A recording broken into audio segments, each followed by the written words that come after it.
أعوذ بالله من الشيطان الرجيم.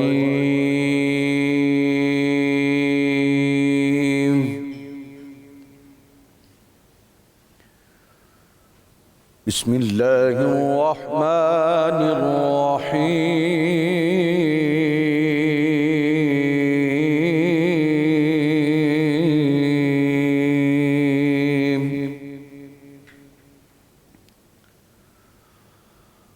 لقد صدق الله رسوله الرؤيا بالحق لتدخلن المسجد الحرام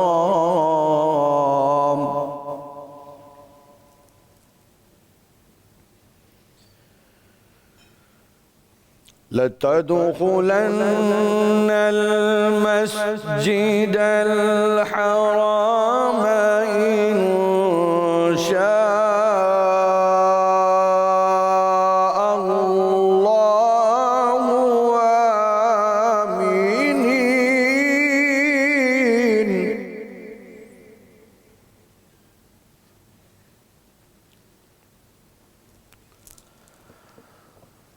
لقد جاء صدق الله رسوله الرؤيا بالحق لتدخلن المسجد الحرام إن شاء الله آمنين.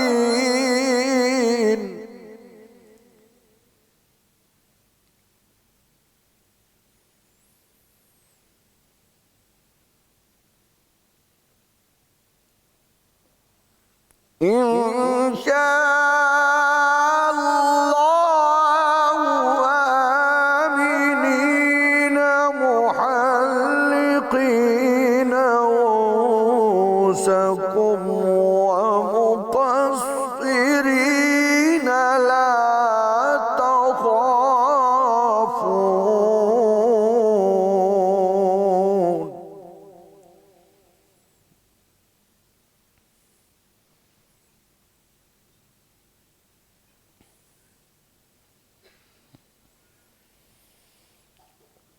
محلقين رؤوسكم ومقصرين لا تخافون فعلم ما لم تعلموا فجعل من دون ذلك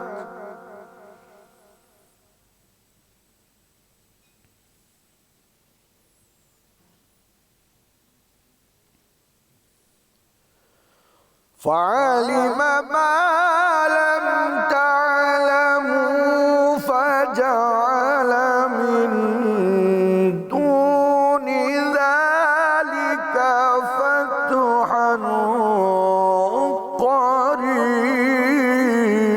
قريبا. صدق الله العلي العظيم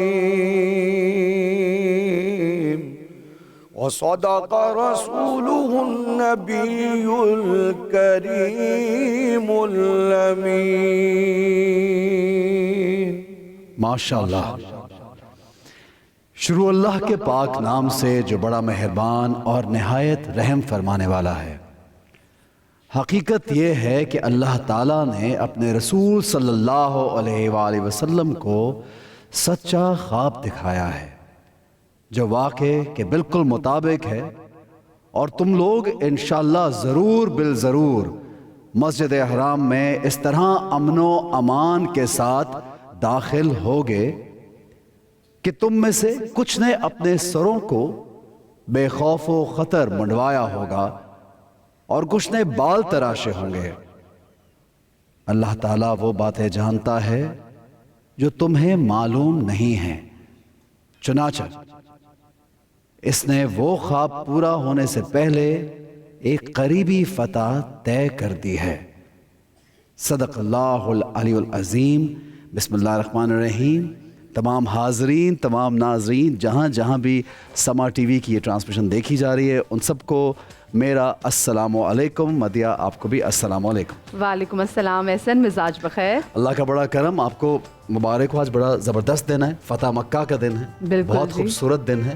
اس حوالے سے بات بھی کریں گے، فتح مکہ کے حوالے سے بات بھی کریں گے، اور کیا لیسن ہمیں ملتا ہے فتح مکہ سے یہ جاننا ضروری ہے، کیونکہ دیکھیں صرف چیزیں کتابوں تک ہی نہیں محدود رہنی چاہیے، ان کو ہماری زندگی میں امپلیمنٹیشن ہوتا ہوا دیکھنا بھی بہت زیادہ ضروری ہے۔ بالکل صحیح ہے، اور یہ آج کا فتح مکہ کا دن وہ کہ جب رسول خدا مصطفیٰ صلی اللہ علیہ وآلہ وسلم کہتے جاتے تھے اور بڑھتے جاتے تھے کہ حق آ گیا اور باطل مٹ گیا۔ بے شک حق کو آنا ہی تھا اور بے شک باطل کو مٹنا ہی تھا، اور اتنی بڑی فتح جس کا انتظار سب مسلمان کر رہے تھے۔ مدیہ 8 سال پہلے، اس فتح سے 8 سال پہلے آقا صلی اللہ علیہ وآلہ وسلم مدینہ میں تھے، اور یقیناً اس چیز کو دیکھ رہے تھے۔ آقا صلی اللہ علیہ وآلہ وسلم کو اللہ تعالیٰ نے بھی بتایا اس فتح کے بارے میں کہ انشاءاللہ تم لوگ کامیاب ہو گئے، اور وہی دن ہوا کہ 10,000 فوجیوں کے ساتھ کس طرح، آپ یہ دیکھیے کیسے لشکر ملتے رہے، لیکن یہ اتنا بڑا واقعہ ہے کہ بغیر کسی جنگ کے، بغیر کسی جنگ کے یہ فتح نصیب ہوئی، بڑی فتح اور مسلمانوں کی جو سب سے بڑی فتح، پہلی جس کو فتح کہتے ہیں، یہ وہ فتح ہے۔ اور اس کے بہت سے بے شمار واقعات ہیں، لیکن مجھے سب سے واقعے میں جو ایک بات جو بہت میرے دل کو لگی، اس میں یہ کہ کسی بزرگ کو کچھ نہیں کہنا چاہیے، کسی بچے کو کچھ نہیں کہنا چاہیے، کسی درخت چرند پرند کو حرمت کا خیال کیسے رکھنا ہے، بہت سی ایسی چیزیں۔ اور پھر جو وہاں کے سردار تھے ابو سفیان، ان کے گھر میں جو داخل ہو جائے اس کو امن ملے گا، جو مسجد میں داخل ہو جائے اس کو امن ملے گا، جو لوگ جنگ نہیں کرنا چاہتے، صلح کرنا چاہتے، ان کو امن ملے گا۔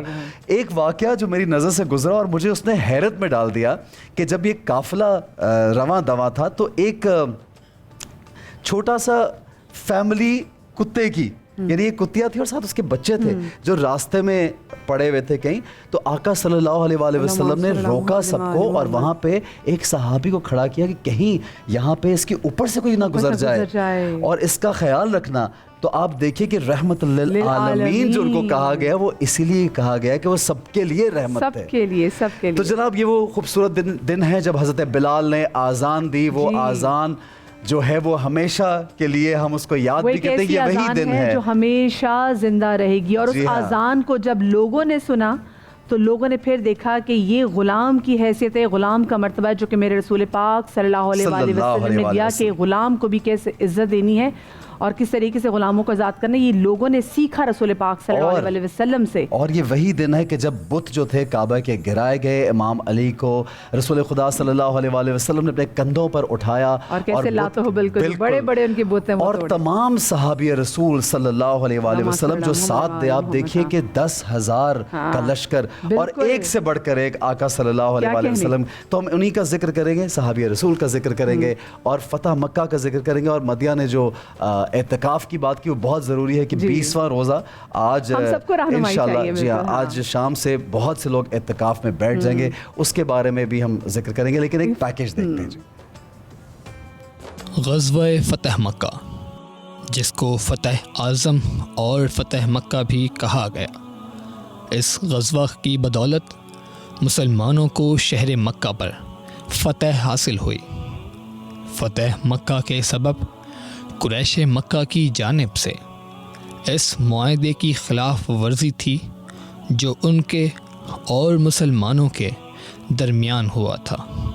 20 رمضان المعظم فتح مکہ، مسلمانوں کی فتح کا دن۔ آئیے آج کے اس موضوع کو سمجھیں اور جانیں ہمارے علماء کرام سے سیگمنٹ دین کی بات میں۔ تو جی دین کی بات میں ہم بات کریں گے فتح مکہ، اور وہی جیسے ہم نے پہلے بات کی اعتکاف کے حوالے سے بھی، اور جو ہمارے معزز یہاں پر علماء کرام موجود ہیں ان کا تعارف کراتے چلیں، گو کہ وہ کسی تعارف کے محتاج نہیں ہے۔ ہمارے ساتھ موجود ہیں ڈاکٹر جمیل راٹھوڑ، السلام علیکم جمیل بھائی۔ ہمارے ساتھ موجود ہیں علامہ عمران بشیر صاحب، السلام علیکم عمران بھائی۔ اور ہمارے ساتھ موجود ہیں علامہ تقی مہدوی صاحب، السلام علیکم تقی بھائی۔ اور بڑا امپورٹنٹ، جیسے ہم نے کہا کہ آج کا ایک ایسا دن ہے کہ جس میں بغیر کسی جنگ کے مسلمانوں کو اتنی بڑی فتح نصیب ہوئی تھی، لیکن جو اسباب ہیں اس کے جو اس کا پس منظر ہے وہ جاننا بہت ضروری ہے، کیونکہ بہت سارے بچے اس وقت ماسٹر اسٹوڈیوز میں موجود ہیں، لوگ بھی دیکھ رہے ہیں، ان کو پتہ ہونا چاہیے. تو میں جمیل بھائی سب سے پہلے تو سوال میرا آپ سے ہے کہ فتح مکہ یقیناً ایک بہت بڑی فتح مسلمانوں کے لیے، جس میں دیکھا کہ لوگوں نے کردار دیکھا رسول پاک کا کہ ان کا کردار کیسا ہے، اور ان کے کہے بغیر ان کی کردار کی وجہ سے لوگوں نے اسلام قبول کیا. اسباب کیا تھے، پس منظر کیا تھا اس کا؟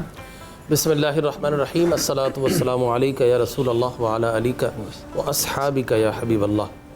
دیکھیے میں آپ سے عرض کروں، پہلا سبب تو یہی تھا کہ لات، منات، عزا، حبل، یغوث، یعوق، ود، سوا اور نصر، ان سب کی نفی کر دی گئی تھی اور ایک خدائے وحدہ لا شریک کا اعلان کر دیا گیا تھا.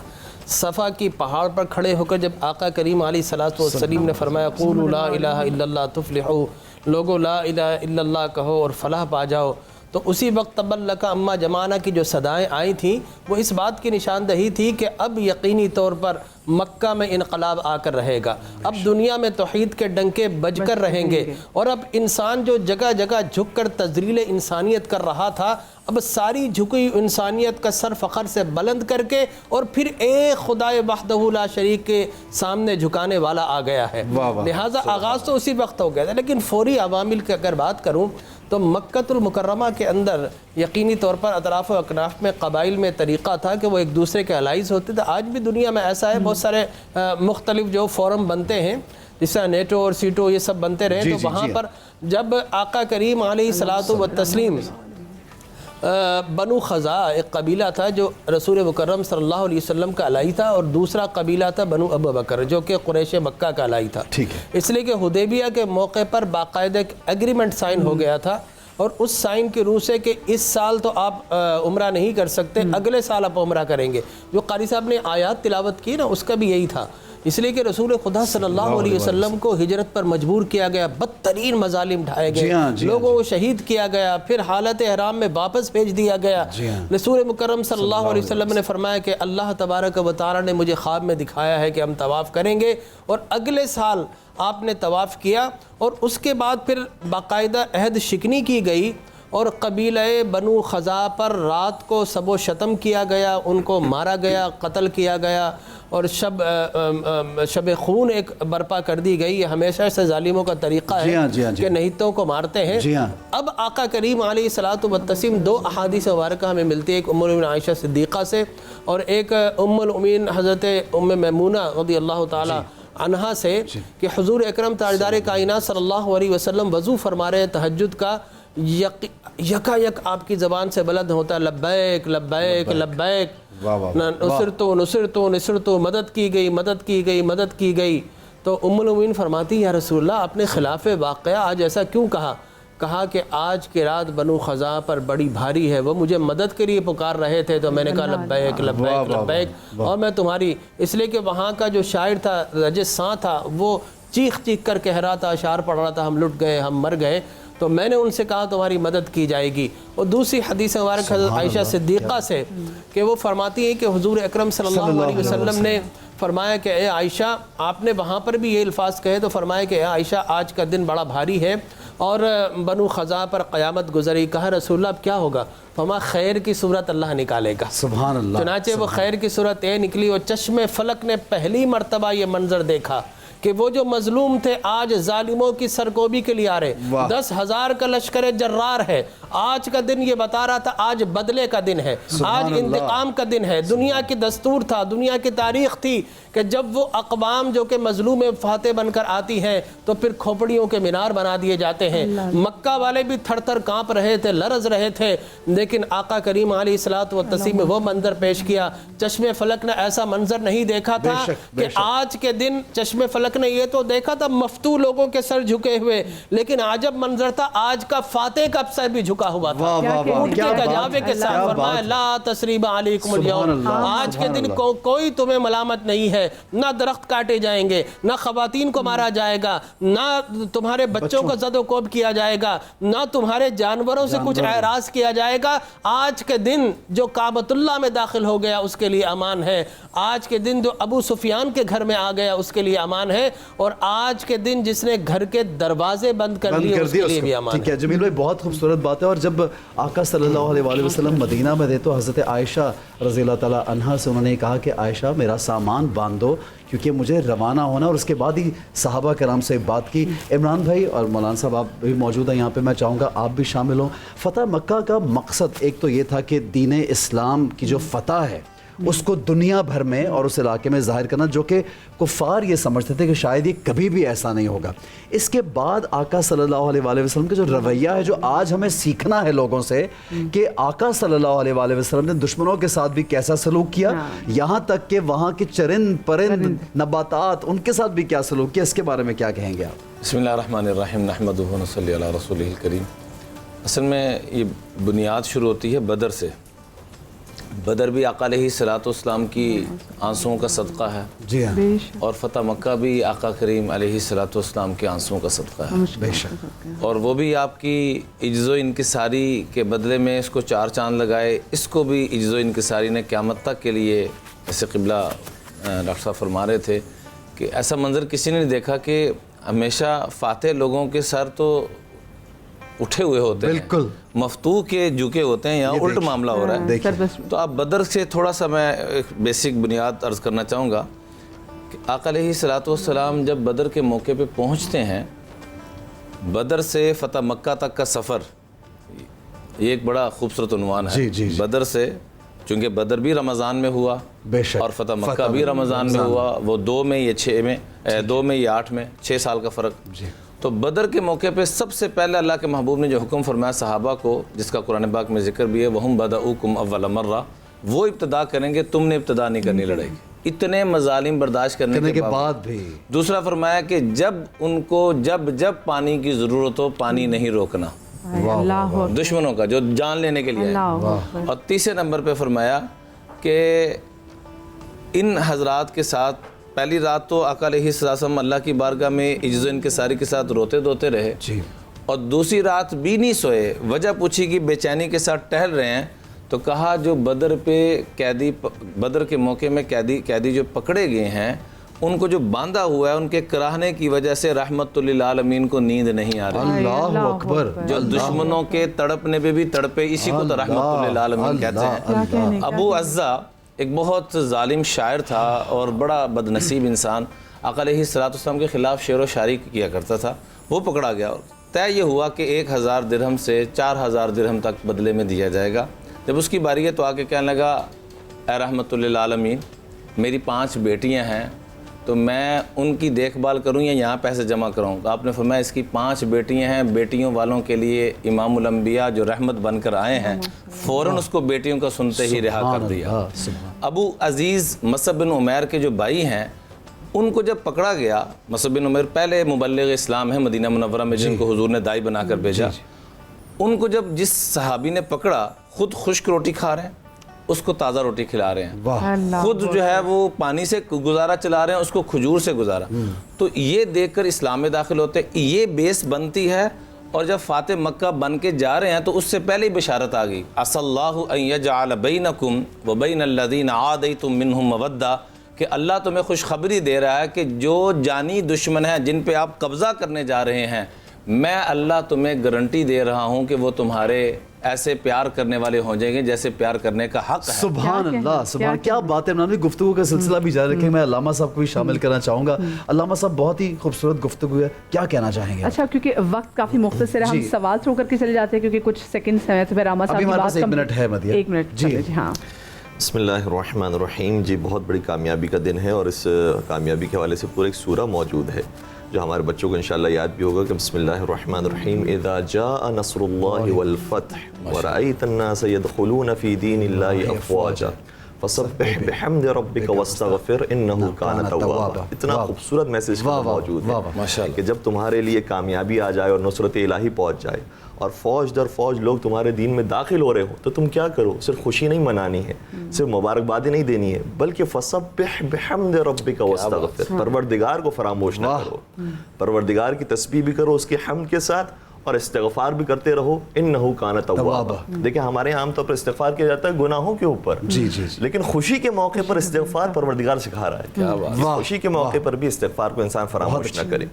اور پھر فتح مکہ کے اندر بہت سارے پیغامات ہیں، چونکہ ہمارے پاس وقت کم ہے اس لیے ایک آیت کو میں اور کوٹ کرنا چاہوں گا، چونکہ آپ نے بات کی کہ بغیر جنگ کے کامیابی حاصل ہوئی ہے، تو یقیناً بغیر جنگ کے کامیابی حاصل ہوئی ہے، لیکن یہ بہت ساری جنگوں کے بعد حاصل ہوئی ہے۔ بالکل پہلے جو جنگوں کا امپریشن قائم ہوا تھا اس کی وجہ سے یہ کامیابی حاصل ہوئی ہے۔ تو آج بھی اگر مسلمان ڈٹ کر کافروں کے مقابلے میں، دشمنوں کے مقابلے میں کھڑا ہونا چاہتا ہے تو قرآن کی اس آیت پر عمل کرے کہ فَشَرِّدْ بِهِمْ مَنْ خَلْفَهُمْ، جب ان کے اوپر وار کرو تو ایسا وار کرو کہ جو ان کے پیچھے آنے والے ہیں وہ بھی گھبرا جائیں۔ واہ واہ، تو جب جنگوں میں کامیابی مسلسل حاصل کی ہے تو اس کے بعد فتح مکہ میں بغیر جنگ کے کامیابی نصیب۔ اسی گفتگو کا یہ جو خوبصورت گفتگو ہے اس کا سلسلہ کو جاری رکھیں گے، لیکن ایک چھوٹے سے بریک کے بعد حاضر ہوتے ہیں۔ دیکھتے رہیے رمضان کا سما۔ بسم اللہ الرحمن الرحیم۔ رمضان کے سما میں ایک بار پھر سے آپ کو ہم کہتے ہیں خوش آمدید، اور آج ہم بات کر رہے ہیں فتح مکہ کے حوالے سے، اسباب کے حوالے سے بات کی، لیکن فتح مکہ سے ہم نے سیکھا کیا ہے اور ہم کس طریقے سے ہم وہ بہت ساری باتیں جو اس وقت میرے نبی کریم صلی اللہ علیہ وآلہ وسلم نے جو سکھائی تھیں وہ صرف کسی ایک ایرا کے لیے نہیں تھیں، وہ کسی ایک ٹائم کی ایک مدت کے لیے نبی تھے، وہ جب سے دنیا بنی ہے اس سے پہلے سے، کیونکہ اللہ وہ نور ہے تو اللہ پاک نے ان کو بھی جب خلق کیا تھا تو وہ کیونکہ نور کا ٹکڑا ہے تو وہ تب سے ہے، دنیا ان کے سامنے خلق ہوئی، تو وہ جو تعلیمات بھی تھیں ان کی وہ کسی ایک پرٹیکولر ٹائم کے لیے نہیں تھی، وہ تعلیمات ان کی آج کے وقت بے شک بے شک، تو وہ جو لرننگ تھی اس حوالے سے ہم بات کر رہے تھے۔ علامہ صاحب تقی بھائی آپ کیونکہ وہ بات کر رہے تھے، میں چاہوں گی آپ اسی سے کنٹینیو کیجیے، اور وہ جو لرننگ ہے جو ہمیں حاصل کرنی چاہیے، ہمارے ان چھوٹے بچوں کو حاصل کرنی چاہیے، وہ کیا ہے؟ اور تقی بھائی نے ایک بڑی اچھی بات بھی شامل، آپ کی معذرت چاہتا ہوں، بات میں شامل کرنا چاہوں گا کہ جو پچھلی جنگیں تھیں جمیل بھائی، اس سے بڑا ایک امیج اور امپریشن، یہ پراپر ایک کیلکولیٹڈ بات ہے، اور جنگیں اور مشکلیں بھی فتح خیبر کے بعد تو یہ کہتے ہیں کہ بالکل جو تھی کفار کی ٹانگیں کانپ گئی تھیں، بالکل ایسے ہی کہ اب تو ہم دوبارہ اٹھ ہی نہیں سکتے، اور یہی ہوا۔ جی کیا کہیں گے؟ تو 10,000 کی تعداد میں جب حضور سرور کائنات مکہ معظمہ کا رخ کرتے ہیں تو واقعاً کفار بہت پریشان تھے کہ اب کیا ہوگا ہمارے ساتھ، اور ایک روایت کے اندر ملتا ہے کہ جناب سعد ابن عبادہ انصاری ان کو علم مبارک دیا گیا کہ آپ لے کر آگے بڑھیں، تو انہوں نے اس نعرے کو بلند بھی کیا جبکہ وہ مدینہ کے رہنے والے تھے، لیکن مکہ کے مسلمانوں کی حمایت میں انہوں نے یہ نعرہ بلند کیا کہ الیوم یوم الملحمہ، واہ آج بدلہ لینے کا دن ہے، آج ہم بتائیں گے کہ مہاجرین کے ساتھ جو تم نے کیا تھا آج ہم اس کا بدلہ لیتے ہیں، اور ملحمہ نکلا لحم سے، یعنی آج ہم گوشت اتاریں گے تمہارا۔ تو بہت سخت نعرہ تھا، اور بہرحال جذبات موجود تھے کیونکہ حضرت بلال حبشی پر بڑے مظالم ہوئے تھے، حضرت عمار یاسر پر بڑے مظالم ہوئے تھے، خباب ابن عرت پر مظالم ہوئے تھے، عبداللہ بن مسعود پر مظالم ڈھائے گئے تھے، اور اتنے سخت مظالم کہ کوڑے مارے جاتے تو کمر سیاہ ہو جاتی، اور ان کا کوئی جرم نہیں تھا، صرف یہ لا الہ الا اللہ محمد رسول اللہ کہنے والے تھے۔ تو انہوں نے بالکل جذبات میں آ کر یہ بات کی، تو حضور سرور کائنات کو جب یہ اطلاع پہنچی تو انہوں نے کہا کہ علم لے کر حضرت علی ابن ابی طالب کے ہاتھوں میں دو، تو حضرت علی ابن ابی طالب نے جملہ وہی رکھا، صرف ایک حرف بدل دیا، انہوں نے کہا تھا الیوم یوم الملحمہ، انہوں نے فرمایا الیوم یوم المرحمہ، مرحمہ یعنی مرہم رکھنے کا، آج رحمت کا، آج رحمت کی بارشوں کا دن ہے، اور پھر اس انداز سے مکہ کے اندر داخل ہوئے اور سبھی کے لیے رحمت کی بارش، جس طریقے سے ڈاکٹر صاحب نے بیان کیا کہ لا تثریب علیکم اليوم، اور جب یہ آئے تھے سامنے تو انہوں نے کہا کہ یا رسول اللہ آپ ہمارے ساتھ کیا کریں گے، محمد مصطفیٰ آپ ہمارے ساتھ کیا کریں گے، تو کہا کہ تم کیا سمجھتے ہو کہ میں تمہارے ساتھ کیا کروں گا،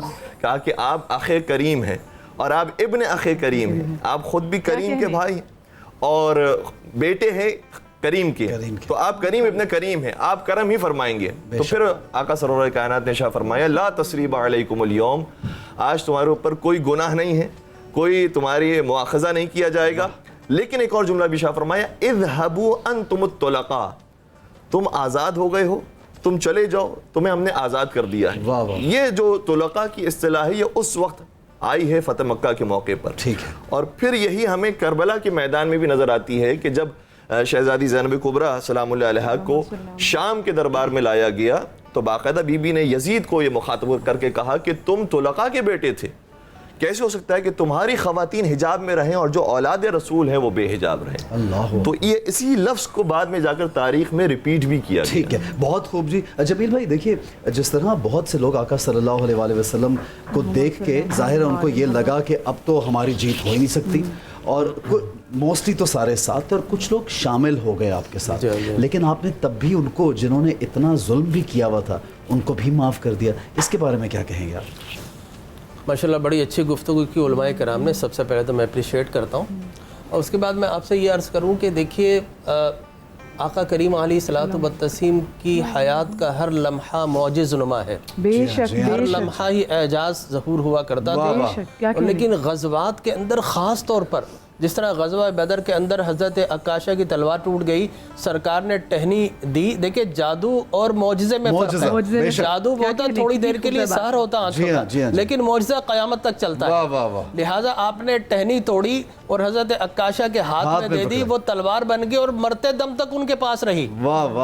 تو اسی طریقے سے جب مکہ والوں کا یہ گمان تھا غالباً کہ غزوہ موتا کے بعد چونکہ مسلمانوں کو ایک ٹیمپریری جو ہے ریٹریٹ ہوا تھا اور اس کے اندر 3 مسلمانوں کے جرنیل شہید ہو گئے، عبداللہ بن رواحہ، حضرت جعفر بن طیار اور حضرت زید بن حارثہ، تو ان کو یہ انداز شاید اب ان کی کمزور پڑ گئے، اسی واقعے کو بنیاد بنا کر انہوں نے مسلمانوں کے الائز پر حملہ کیا، لیکن جب حضور اکرم صلی اللہ علیہ وسلم پر ریئیکشن اب آنا تھا، لہذا انہوں نے اپنے نمائندے بھیجنا شروع کیا۔ ابو سفیان گیا، ابو سفیان کی بیٹی جو ہے حضرت ام حبیبہ ام المؤمنین رضی اللہ تعالی عنہا، حضور کی زوجہ محترمہ، ہماری ماں، جب وہ اپنی بیٹی کے گھر میں داخل ہوئے اور وہاں پر وہ بستر سرکار کا بچھا تھا، جب بیٹھنے لگے تو بیٹی نے جلدی سے بستر جو ہے فولڈ کر کے رکھ دیا، وہ حیران ہو گیا، بیٹی یہ تو بستر پر میں بیٹھنا تھا، کہا کہ بابا جان آپ شرک کی نجاستوں سے لتھڑے ہوئے ہیں اور آقا کریم علیہ الصلوۃ والتسلیم پاک ہے، ان کا بستر بھی پاک ہے، اللہ اکبر، کیا بڑی بات ہے، اللہ اکبر۔ لہٰذا وہ جھنجھلاتا ہوا باہر گیا، پھر حضرت صدیق اکبر کے پاس، انہوں نے کہا ہم تو رسول اللہ کی اتباع میں، پھر حضرت عمر، پھر حضرت عثمان، حضرت علی اور دیگر صحابہ کے پاس، اور آقا کریم یہ بھی پہلے بتا چکے تھے کہ ابھی ان قریب میں دیکھ رہا ہوں ابو سفیان آنے والا ہے اور تم سے تکرار کرے گا، اور پھر رسول مکرم صلی اللہ علیہ وسلم باقاعدہ آپ کی بات کہ پلاننگ کی کہ کوئی نقصان نہ ہو، کوئی جانی نقصان نہ ہو، اس کے لیے کیا تھا کہ اس پورے سفر کو آپ نے ہڈن رکھا، خفیہ رکھا، اور اس کی باقاعدہ تدابیر کی۔ حضرت حاتم بن ابی بلتان رضی اللہ تعالیٰ عنہ بدری صحابی ہیں، ان سے ایک تھوڑی سی خطائے اجتہاد یہ ہوئی کہ انہوں نے مکہ والوں کو ایک چٹھی لکھ ڈالی اور بیوی کو کہا لے کر جاؤ تیز گھوڑے کے اوپر، جیسے ہی وہ روانہ ہوئے آقا کریم علیہ الصلوۃ والسلام حجر مبارک سے آئے اور آپ نے حضرت علی اور دیگر صحابہ سے کہا کہ ایسا ایسا واقعہ ہو گیا، مجھے اللہ نے خبر دے دی، جاؤ اس کو فلاں مقام پر ملے گی، روکو، اور صحابہ گئے، ان کو روکا، تلاشی لی، سامان کی کچھ نہیں نکلا۔ حضرت علی نے فرمایا جب رسول اللہ نے فرما دیا ہے تو یقینی طور پر تمہارے پاس خط ہے، اس لیے کہ حضرت علی کرم اللہ وجہہ کا امام تھا نا، جب بستر پر لٹا گئے تھے تو آپ نے فرمایا تھا موت کبھی بھی آ سکتی ہے، صبح تک موت نہیں آ سکتی، تو ایسے ایمان والے بھیجے، تو حضرت علی کرم اللہ وجہہ الکریم نے کہا خط یقیناً تمہارے پاس ہے، تو وہ خط انہوں نے بالوں کی چوٹیوں سے نکالا اور حضرت علی کو پیش کیا، پھر آقا کریم کی بارگاہ میں آئے، حضرت عمر نے تلوار نکالی ہے، منافق ہے، سر تن سے جدا کروں گا، فرمایا کہ اے عمر کیا تم نے نہیں سنا اللہ نے بدری صحابہ علیہ کہا کہ آج کے بعد جو کرو تمہیں معافی ہے۔ ان کی نیت اچھی تھی، یہ مکہ والوں کو نہیں بلکہ اپنے جو اعزاء اقربا ان کو سیکیور کرنا چاہ رہے تھے، لہٰذا آقا کریم علیہ الصلوۃ والتسلیم تدابیر کی، اور پھر اس کے بعد حضرت عباس رضی اللہ تعالیٰ عنہ ادھر سے آ رہے، وہ پہلے ایمان لا چکے تھے، حضور نے فرمایا تھا نہیں چچا رکو، اس لیے کہ میں آخری نبی ہوں، تم آخری مہاجر ہوگے، لہٰذا وہ آخر مہاجر تھے، جب حضور وہاں سے پہلے آپ کے چچا یہاں سے چلے حضرت عباس رضی اللہ تعالیٰ عنہ، اور وہ آخری مہاجر، اور پھر آپ کے ساتھ ہی واپس پلٹے، آپ نے اب کہا کہ اے چچا ابو سفیان کو لے کر آؤ، وہ فلاں مقام کے اوپر ہے، اور اس کو لا کر کھڑا کرو، مسلمانوں کی جاہ و حشمت کو دیکھے، اور وہاں پر جب دیکھا اس نے تو اس نے کہا کہ بخدا تمہارے بھتیجے کی حکومت اور سلطنت تو بڑی وسیع ہو گئی ہے، تو حضرت عباس نے کہا کہ اے ابو سفیان یہ سلطنت کی طاقت نہیں ہے، نبوت کی طاقت ہے، یہ نبوت کی طاقت ہے جو سلطنت سے بڑی ہے۔ اتنی زبردست ماشاءاللہ باتیں کی ہیں کہ جو نالج میں اضافہ ہوا ہے، بہت خوبصورت بات ہے، بڑے اچھے واقعات۔ میں ایک سیکنڈ بس یہاں پہ ضرور بتاؤں گا کہ حضور نے سب کو معاف کر دیا بلا تفریق، لیکن کچھ لوگ ایسے تھے جن کو سرکار مدینہ راحت قلب و سینہ صلی اللہ علیہ وسلم نے معاف نہیں فرمایا، جس میں ابن قتل تھا، قریبہ اور دوسری حضور کا مذاق اڑایا کرتے تھے، لہٰذا ابن قتل کعبۃ اللہ کی دیواروں سے چمٹ گیا غلاف کعبہ سے، صحابہ آئے کہ یا رسول اللہ اب کیا جائے؟ فرمایا کہ بس اب اگر غلاف کعبہ سے بھی لپٹا ہے میں تمہیں حلال کرتا ہوں، اسے وہیں پر قتل کر دیا جائے۔ تو حضور نے اپنے گستاخوں کو معاف نہیں فرمایا۔ اسی طرح کعب بن زہیر کا بھی ڈگری نکل گئی۔ کعب بن زہیر چھپتے چھپاتے حضور کی بارگاہ میں چادر اوڑھ کر آ گیا اور کہا کہ یا رسول اللہ اگر کعب آ جائے تو معاف کر دو گے؟ حالانکہ چادر تھی، آپ نے فرمایا کعب تو آج ہو گیا ہے، پردہ ہٹا۔ کعبہ نے چادر اٹھائی، فرمایا کیا کہتا ہے؟ یا رسول اللہ معاف کر دو، ایمان لانا چاہتا ہوں، ہاتھ آگے بڑھائیں۔ حضور نے بدترین ہجو کرتا تھا، وہ شاعر تھا، اور شعر کی صورت میں، نعروں کی صورت میں حضور گستاخی کیا کرتا تھا۔ تو یہ حضور کا اختیار تھا، جس کو چاہے معاف کر دے، جس کو چاہے سزا دے دے، ہم نہیں معاف کر سکتے، حضور کا اختیار تھا۔ خیر، میں آخری بات یہ کہوں گا کہ کعب بن زہیر نے ایمان لے آیا اور لانے کے بعد بیٹھا رہا۔ حضور نے فرمایا آپ کیا چاہتا ہے؟ کہا کہ یا رسول اللہ ایمان لایا ہوں، اور کیا آپ کی نعت نہ پڑھوں؟ اور پھر اس نے کھڑے ہو کر، حضور نے فرمایا اچھا ہے آپ نے چادر بچھا دی، کہا اس پر کھڑے ہو۔ اس پر کھڑے ہو کے اس نے نعت پڑھی، ان رسول لنور یصداف بھی وصارم من سیوف اللہ المسلول، کہ آپ کا نور تو ایسا نور ہے کہ جب چمکتا ہے تو ایسا لگتا ہے کہ میدان جنگ کے اندر برہرا تلوار جو ہے آنکھوں کو خیرہ کر رہی ہے۔ جب یہ شعر پر آیا تو حضور نے صحابہ سے کہا دیکھو یہ میرے نور کا ذکر کر رہا ہے، میری عظمتوں کا ذکر کر رہا ہے۔ اور پھر کعب بن احبار مختصری کے جانے لگا۔ حضور نے فرمایا کعب نعت پڑھی ایسے ہی جانے دوں؟ آپ نے اپنی کملی اس کو تحفہ دے دی۔ کیا کہنے؟ اور کعب بن زہیر نے پھر حضرت معاویہ نے کہا کہ اے کعب بیچتے ہو؟ فرمایا کہ میں نہ ڈالری ہوں نہ ریالی ہوں، میں تو در مصطفیٰ کا سوالی ہوں۔ کیا بات ہے؟ ٹھیک ہے جی، جمیل بھائی بڑی خوبصورت گفتگو۔ سارم بھائی کو میں سلام کرنا چاہوں گا۔ السلام علیکم سارم بھائی، بہت شکریہ آپ نے میں جوائن کیا۔ جی مریم، اچھا آپ نے آغاز میں آپ نے بڑی پیاری بات کی کہ جب وہ جو بت تھے، بڑے بڑے بت تھے جن کو پوجا کرتے تھے، جو لات و عزا کی بات کرتے تھے، وہ جس طریقے سے رسول پاک صلی اللہ علیہ وسلم نے جب وہ بت توڑے اور کس طریقے سے حضرت علی کو بھی اندر لے کے گردوش میں سواروں میں، چاہتی ذرا اس واقعے کے حوالے سے پہ ضرور روشنی ڈالیں آپ۔ آقا علیہ الصلوۃ والسلام کو اللہ تعالیٰ نے چونکہ تمام جہانوں کے لیے مثال اور نمونہ بنا کر بھیجا، تو چونکہ کائنات کا سب سے بڑا گناہ شرک کا گناہ ہے، ان الشرک لظلم عظیم، بے شک بے شک شرک کائنات کا سب سے بڑا گناہ ہے، جس کے متعلق قرآن پاک میں دوسری جگہ بھی فرمایا ان اللہ لا یغفر ان یشرک بہ ویغفر ما دون ذلک لمن یشاء۔ اللہ مشرک کو معاف نہیں فرمائیں گے، باقی جس کو چاہیں جتنے گناہ ہوں بے وہ شک معاف فرما دیں۔ تو آقا علیہ الصلوۃ والسلام اس موقع پر بھی بتوں کو جو توڑنے کا حکم دیا اور خود اس میں شامل ہوئے، سرپرستی فرمائی، وہ مجھے آپ کو سبق دیا کہ تم کہیں اپنے دلوں میں بت نہ بٹھا لینا۔ کیا جی ہاں جی ہاں جی ہاں۔ دیکھیں حب جاہ حب مال کا نشہ اتنا برا نشہ ہے کہ یہ بیت اللہ کا طواف کرتے ہوئے بھی نہیں اترتا۔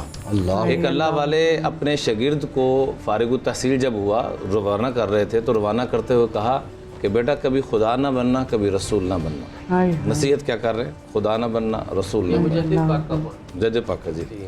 تو بڑا حیران ہو کے کہنے لگا ڈاکٹر صاحب کہ خدا میری کیا اوقات، اور رسول ان کے پاؤں کی خاک تک پوری انسانیت مل کے نہیں پہنچ سکتی۔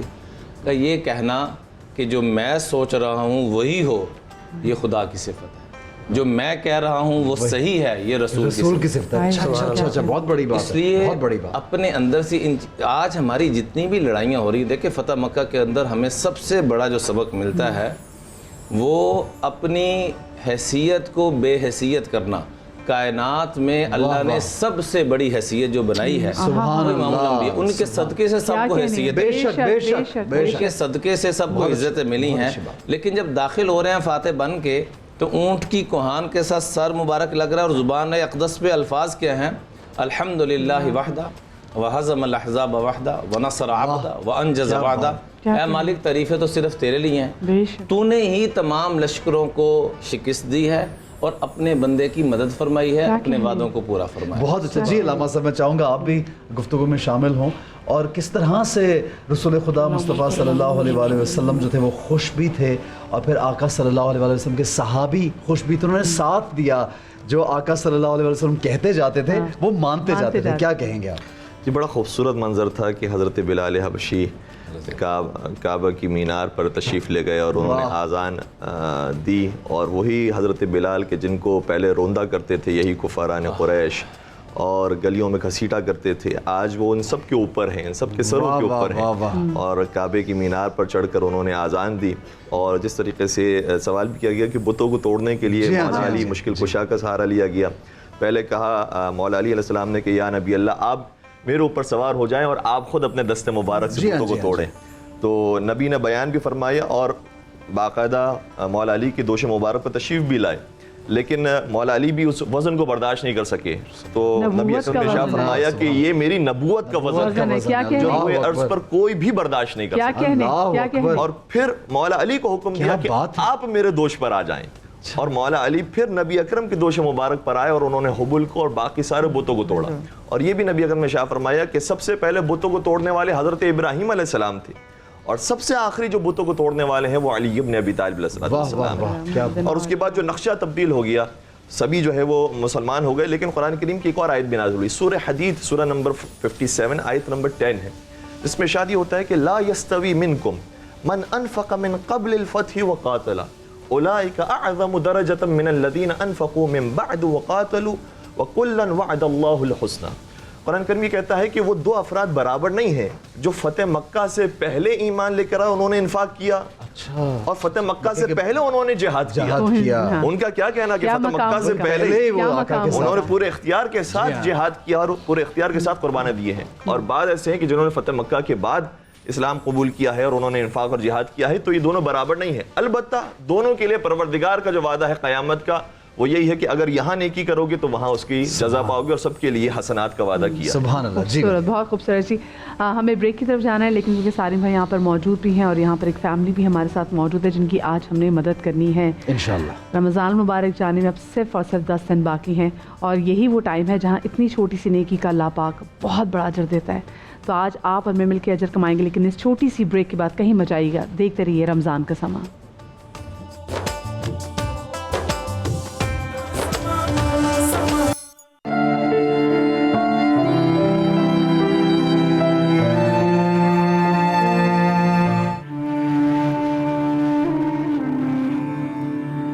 بسم اللہ الرحمن الرحیم. السلام علیکم, ویلکم بیک. کہتے ہیں رمضان کا سما آپ دیکھ رہے ہیں.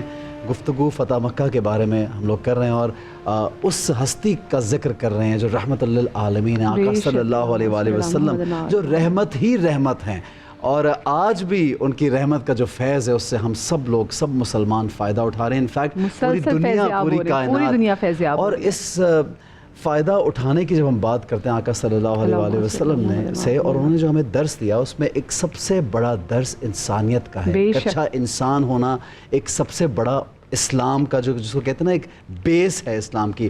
ابھی ہمارے پاس سالم بھائی نے چونکہ ہمیں جوائن کیا, اور مجھے بڑی تکلیف ہوئی کہ آج ایک بہت ہی چھوٹا سا بچہ, یہ جب علامہ صاحب جمیل بھائی اور تقی بھائی عمران بھائی ہمیں واقعہ سنا رہے تھے فتح مکہ میں, تو بچوں کے لیے خاص کہا گیا, بوڑھوں کے لیے, بچوں کے لیے, خواتین کے لیے خاص طور پہ کہ ان کو تکلیف نہ پہنچانا. اور آقا صلی اللہ علیہ وآلہ وسلم کی جو شفقت ہے وہ بہت, چاہے وہ مسلمان ہو چاہے وہ غیر مسلم ہو, ان میں مشہور تھی کہ آپ کیا تھے. تو ہم ان کے امتی ہیں. آج یہ بچہ جس کو ہڈیوں کی تکلیف ہے اور شاید اس کی گروتھ جو ہے اس پہ افیکٹ کر رہی ہے, اس کی زندگی پہ افیکٹ کر رہی ہے, اس بچے کا جو ہے چلنا پھرنا وہ معذور ہے چلنے پھرنے سے, وہ بچہ جو ہے بالکل ڈپینڈنٹ ہے اپنے گھر والوں پہ, وہ بچہ نہ کچھ کھیل سکتا ہے, نہ کچھ کھا سکتا ہے, نہ وہ نارمل ہو سکتا ہے جس طرح میں اور آپ یہاں پہ موجود ہیں اس وقت. اس بچے کا فوٹیج دیکھیے, اور یہ ان کا باپ جو ہے انتہائی غریب شخص ہے اور بیمار بھی ہے, خود دمے کا مریض ہے. یہ کوئی مشقت نہیں کر سکتا. اور آپ کو معلوم ہے کہ ہمارے پاس جتنے بھی یہاں پر کیسز آتے ہیں وہ موسٹلی وہ لوگ ہوتے ہیں جو کہ زیادہ پڑھے لکھے تو نہیں ہوتے آف کورس, اور اس کے بعد آپ اپنی بھوک کے لیے کچھ انتظام کریں گے یا پھر آپ تعلیم کی طرف جو ہے وہ راغب ہوں گے. تو یہ وہ خاندان ہے جو تعلیم حاصل تو نہیں کر سکا, اب یہ خود بیمار ہے, اور ان کا ایک چھوٹا سا بچہ ہے جو کہ آپ دیکھ سکتے ہیں کہ اس کی ٹانگیں کام نہیں کرتی. آپ نے یہ مناظر خود دیکھے ہیں.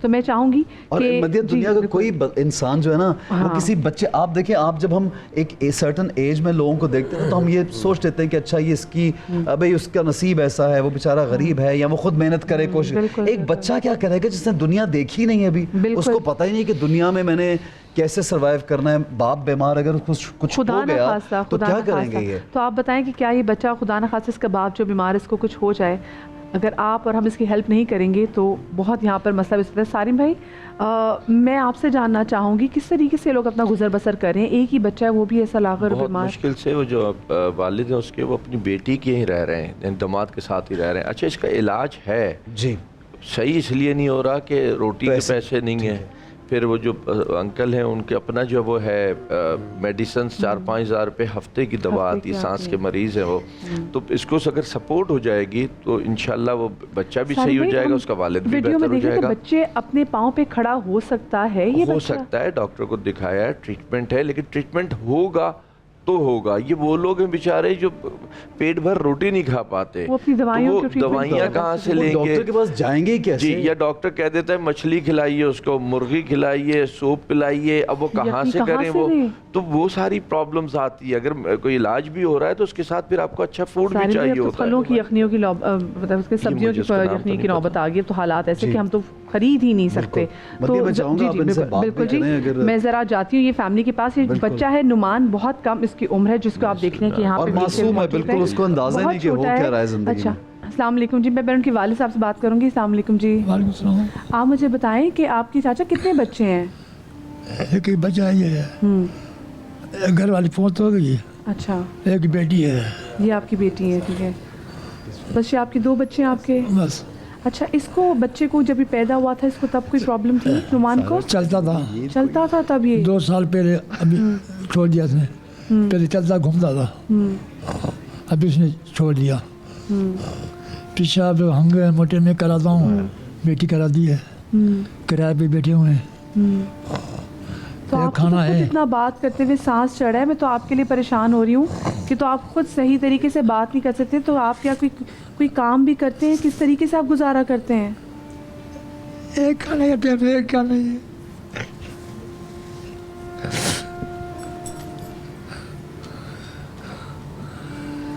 آپ ان کی بیٹی ہیں، مجھے بتائیں کس طریقے سے آپ لوگ گزارا کرتے ہیں؟ یہ تو چاچا بیچارے تو جو بات کرتے ہوئے ان کو اتنا سانس چڑھ جاتا ہے کہ مجھے سوال پوچھتے ہوئے ان سے تکلیف ہو رہی ہے، تو آپ لوگ کیسے گزارا کرتے ہیں پھر؟ آپ کے پاس ہے مائک؟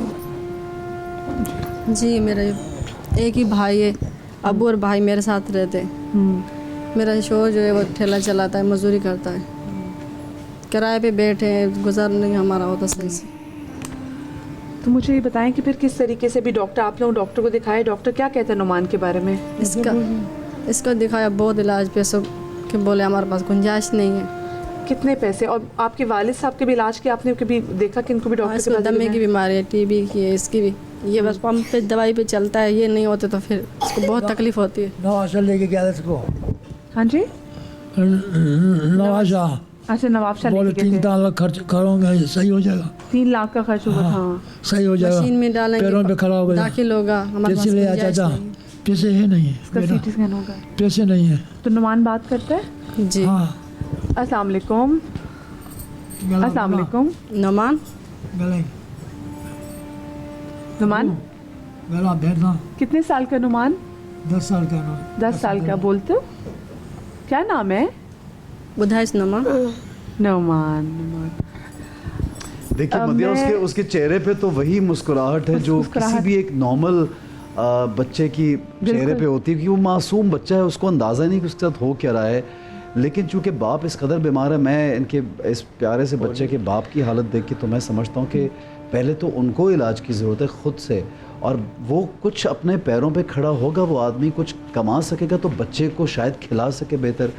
وہ بھی بیمار اپنی بیٹی کے گھر میں رہ رہا ہے، بچہ بھی بالکل ایک محتاج بن کے رہ گیا، تو یہ کون سنبھالے گا اس خاندان کو؟ مجھے تو بس اللہ کی اس میں کیا کہیں گے جمیل بھائی. آپ دیکھیے کہ باپ بھی بیمار، بیٹا بھی بیمار، اپنی بیٹی کے گھر میں رہ رہا ہے. لوگوں کے کیا آپ کہیں گے ہمارے لوگوں کو؟ میں ایسا کروں کہ انسان جو ہے انسانیت کو دکھی اور تکلیف میں دیکھ کر اسے مدد کرنا چاہیے. اور اس بچے کا ٹریٹمنٹ جس طرح سالم بھائی نے کہا، ممکن ہے کہ میرے خیال میں اس کو نروس کی پرابلمس ہیں کچھ، جس کی وجہ سے اس کو اسپائن سے آگے کوئی نرو پراپر سپلائی نہیں ہوئی، جس کی وجہ سے آنکھیں اس کی ٹانگیں جو ہے وہ ہو گئیں. تو اس کا ٹریٹمنٹ ہو سکتا ہے کچھ سرجری، چھوٹی چھوٹی سرجریاں 5-8 ہوتی ہیں، جس کے بعد یہ. اور مجھے رشین ڈاکٹرز تھے، وہ تو پولیو کے مریض کو بھی کھڑا کر دیا کرتے تھے. ہمارے یہاں کچھ 15 سال پہلے آئے تھے، اس کے بعد پھر دہشت گردی عروج پر پہنچی تو وہ شاید غالباً چلے گئے. تو یہ ٹریٹمنٹ ہمیں وہاں سے امپورٹ کرنا چاہیے، سیکھنا چاہیے، اور ان سب کا علاج ہونا چاہیے. لیکن اس فیملی کی سپورٹ ضرور کرنا چاہیے. اور اگر کوئی صاحب حیثیت، صاحب ثروت ہے، صاحب دل ہے اور جس کے بعد اپنے بھی بچے ہیں اور وہ اپنے بچوں کو جب کھیلتا ہوا دوڑتا ہوا دیکھے تو اس بچے کی معذوری اسے ضرور یاد آنی چاہیے۔ بہت اچھی بات ہے جمیل بھائی نے، بہت اچھی بات کی۔ تقی بھائی کیا کہیں گے آپ؟ جی، بچوں کے حوالے سے بطور خاص یہ حکم ہے کہ بچوں کی جتنی انسان مدد کر سکتا ہے اور ان کی اصلاح کر سکتا ہے، ان کو اچھی زندگی فراہم کر سکتا ہے، فراہم کرنے کی کوشش کرنی چاہیے۔ کیوں؟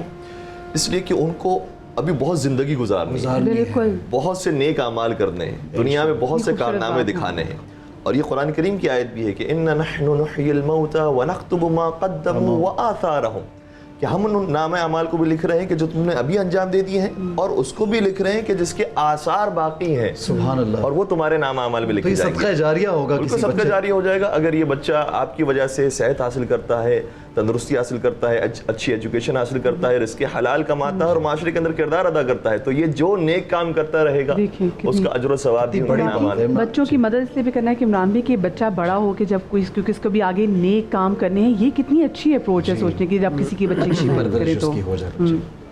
قرآن پاک میں جب کل قیامت میں ذکر کیا گیا ہے کہ اما من اوتی کتابہ بشمالہ فیقول یا لیتنی لم اوت کتابیہ ولم ادری ما حسابیہ یا لیتہا کانت القاضیہ الی آخرہ، کہ کل قیامت میں دو طرح کے لوگ ہوں گے، کچھ لوگوں کو دائیں ہاتھ میں عمال نامہ دیا جائے گا، کچھ لوگوں کو بائیں ہاتھ میں دیا جائے گا۔ جن لوگوں کو بائیں ہاتھ میں ایک ناکامی کی علامت ہوگی، تو قرآن خود ذکر کرتا ہے ایمان نہیں تھا ان کے پاس، اور ساتھ ہی جو سب سے پہلی بیماری ذکر کی ہے وہ یہ کی ہے کہ خود آپ نہیں کسی مسکین کا، غریب کا، یتیم کا بھلا کر سکتے، کم از کم دوسروں کو ترغیب تو دے سکتے، ترغیب دے دیں۔ تو ہمیں ضرور ترغیب دینی چاہیے، اور یہ تصور باندھنا چاہیے کہ یہی بچہ اگر میرے گھر میں ہوتا اور اس معذور شخص کی جگہ یا بیمار شخص کی جگہ میں ہوتا یا مجھے اپنی بیٹی کے گھر میں رہنا پڑ جائے تو میرے کیا جذبات ہوں۔ اللہ اکبر۔ تو بجائے کسی کا مذاق اڑانے کے ہم دوسروں پہ رحم کھائیں گے، ارحموا من فی الارض یرحمکم من فی السماء، تو پھر آسمانی نظام حرکت میں آتا ہے، پھر وہ رحمتیں برکتیں آتی ہیں کہ دنیا مثالیں دیتی ہے، اس لیے خوب بڑھ چڑھ کر ہمیں حصہ لینا چاہیے۔ بالکل صحیح۔ سالم بھائی آپ کیا کہیں گے ان کے بارے میں؟ فیصل بھائی بات یہ ہے کہ سپورٹ کرنی چاہیے۔ باپ بیٹا جس کنڈیشن میں یہ کسی سگنل پہ کھڑے ہو جائے نا جا کر کے تو 3-4 ہزار روپے بھیک ضرور مل جائے گی دن کی۔ آج کل تو ایک مافیا ہے، میں بھی وہاں جانا اس لیے چاہ رہا ہوں کہ میں بچے کو تھوڑا قریب سے میں دیکھنا چاہ رہا ہوں، اور سارے میں اپنے بڑی اچھی بات ہے کہ آج کل تو مافیا بن گیا ہے پورا، یہ چاہیں تو جا کے بھیک مانگ سکتے ہیں لوگوں سے، یعنی سڑک پر کھڑے ہو جائیں، لیکن ہمارے معاشرے میں یہ ایک سلسلہ بن گیا بھیک مانگنے کا، تو ہمیں اس کو تو نگیٹ کرنا ہے۔ اگر ہم لوگ بڑھ کے مدد نہیں کریں گے تو ظاہر ہے وہ سڑک پہ آئیں گے نا لوگ۔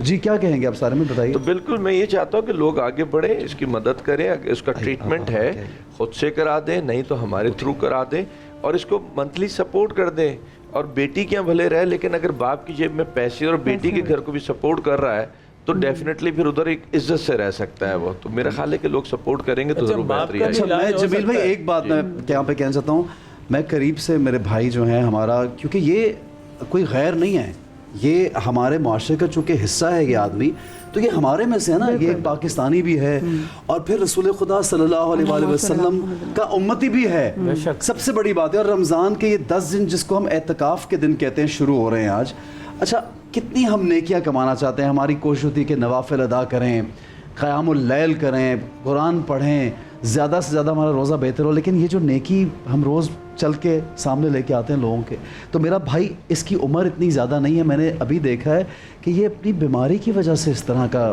آپ کو کمزور محسوس ہو رہا ہے، اور ان سے میں بھی ان کے اوپر چونکہ ہاتھ رکھا ہوا ہے ان کے، تو ان سے سانس نہیں لیا جا رہا، اتنی تکلیف میں ہے یہ بھائی، لیکن یہ ہمارے پاس چل کے آئے ہیں صرف اس لیے کہ میں اور آپ مل کے ان کا یہ جو پیارا سا بچہ ہے اس کی مدد کر سکیں۔ اور یہ اچھا ایک بات، اسکول جانے کا دل کرتا ہے؟ چلو یہ اسکول جانے کا دل کرتا ہے، پڑھنے کا دل کرتا ہے؟ نہیں کرتا، پڑھنے کا دل نہیں کرتا، کیا دل کرتا ہے؟ کھیلنے کا دل کرتا ہے۔ کھیلتے ہو وہاں گھر پہ کس کے ساتھ؟ دوست ہے؟ کوئی دوست ہے؟ پیارے معصوم بچے کو معلوم ہی نہیں کہ اس کے ساتھ کیا ہو رہا ہے۔ اچھا میں یہ دیکھ رہا ہوں کہ ان کے جو ہاتھ اور پیر ہیں وہ کچھ تھوڑے سے جس طرح کمزوری سے ٹیڑھے ہو رہے ہیں سارے بھائی۔ جی وہ کہہ رہے ہیں کہ 2 سال پہلے چلنا ہی چھوڑ دیا۔ ڈاکٹر سے آپ کی کوئی بات ہوئی؟ آپ نے کسی؟ نہیں، ابھی یہ جو ہے نا مسلسل کیسز روز کی بنیاد پہ آ رہے ہوتے ہیں۔ اب ان کا ٹریٹمنٹ جو ایمرجنسی نہیں ہوتی تو اس کو عید کے بعد پھر کراتے ہیں، کہ رمضان میں جو ہے بہت زیادہ رش ہو جاتا ہے عید کے بعد شروع ہوتا تھا. اب ان کی جو ٹریٹمنٹ ہے وہ عید کے بعد شروع ہوں گے سب کے پھر. اور آپ اپنے اون پہ بھی کرائیں گے کوئی لیکن یہ دکھایا ہوا ہے کہ اس کا علاج ہے تو علاج ہے تو وہ علاج ہو سکتا ہے. ٹھیک ہے جی. سالم بھائی کے نمبرز چل رہے ہیں اسکرین پہ اور آپ سب لوگ دیکھ رہے ہیں. آج ہم چونکہ فتح مکہ کو ڈسکس کر رہے ہیں اور ہم بار بار یہ بات آج کے شو میں ہم نے کی کہ آقا صلی اللہ علیہ وآلہ وسلم بچوں کے حوالے سے, بزرگوں کے حوالے سے اور خواتین کے حوالے سے.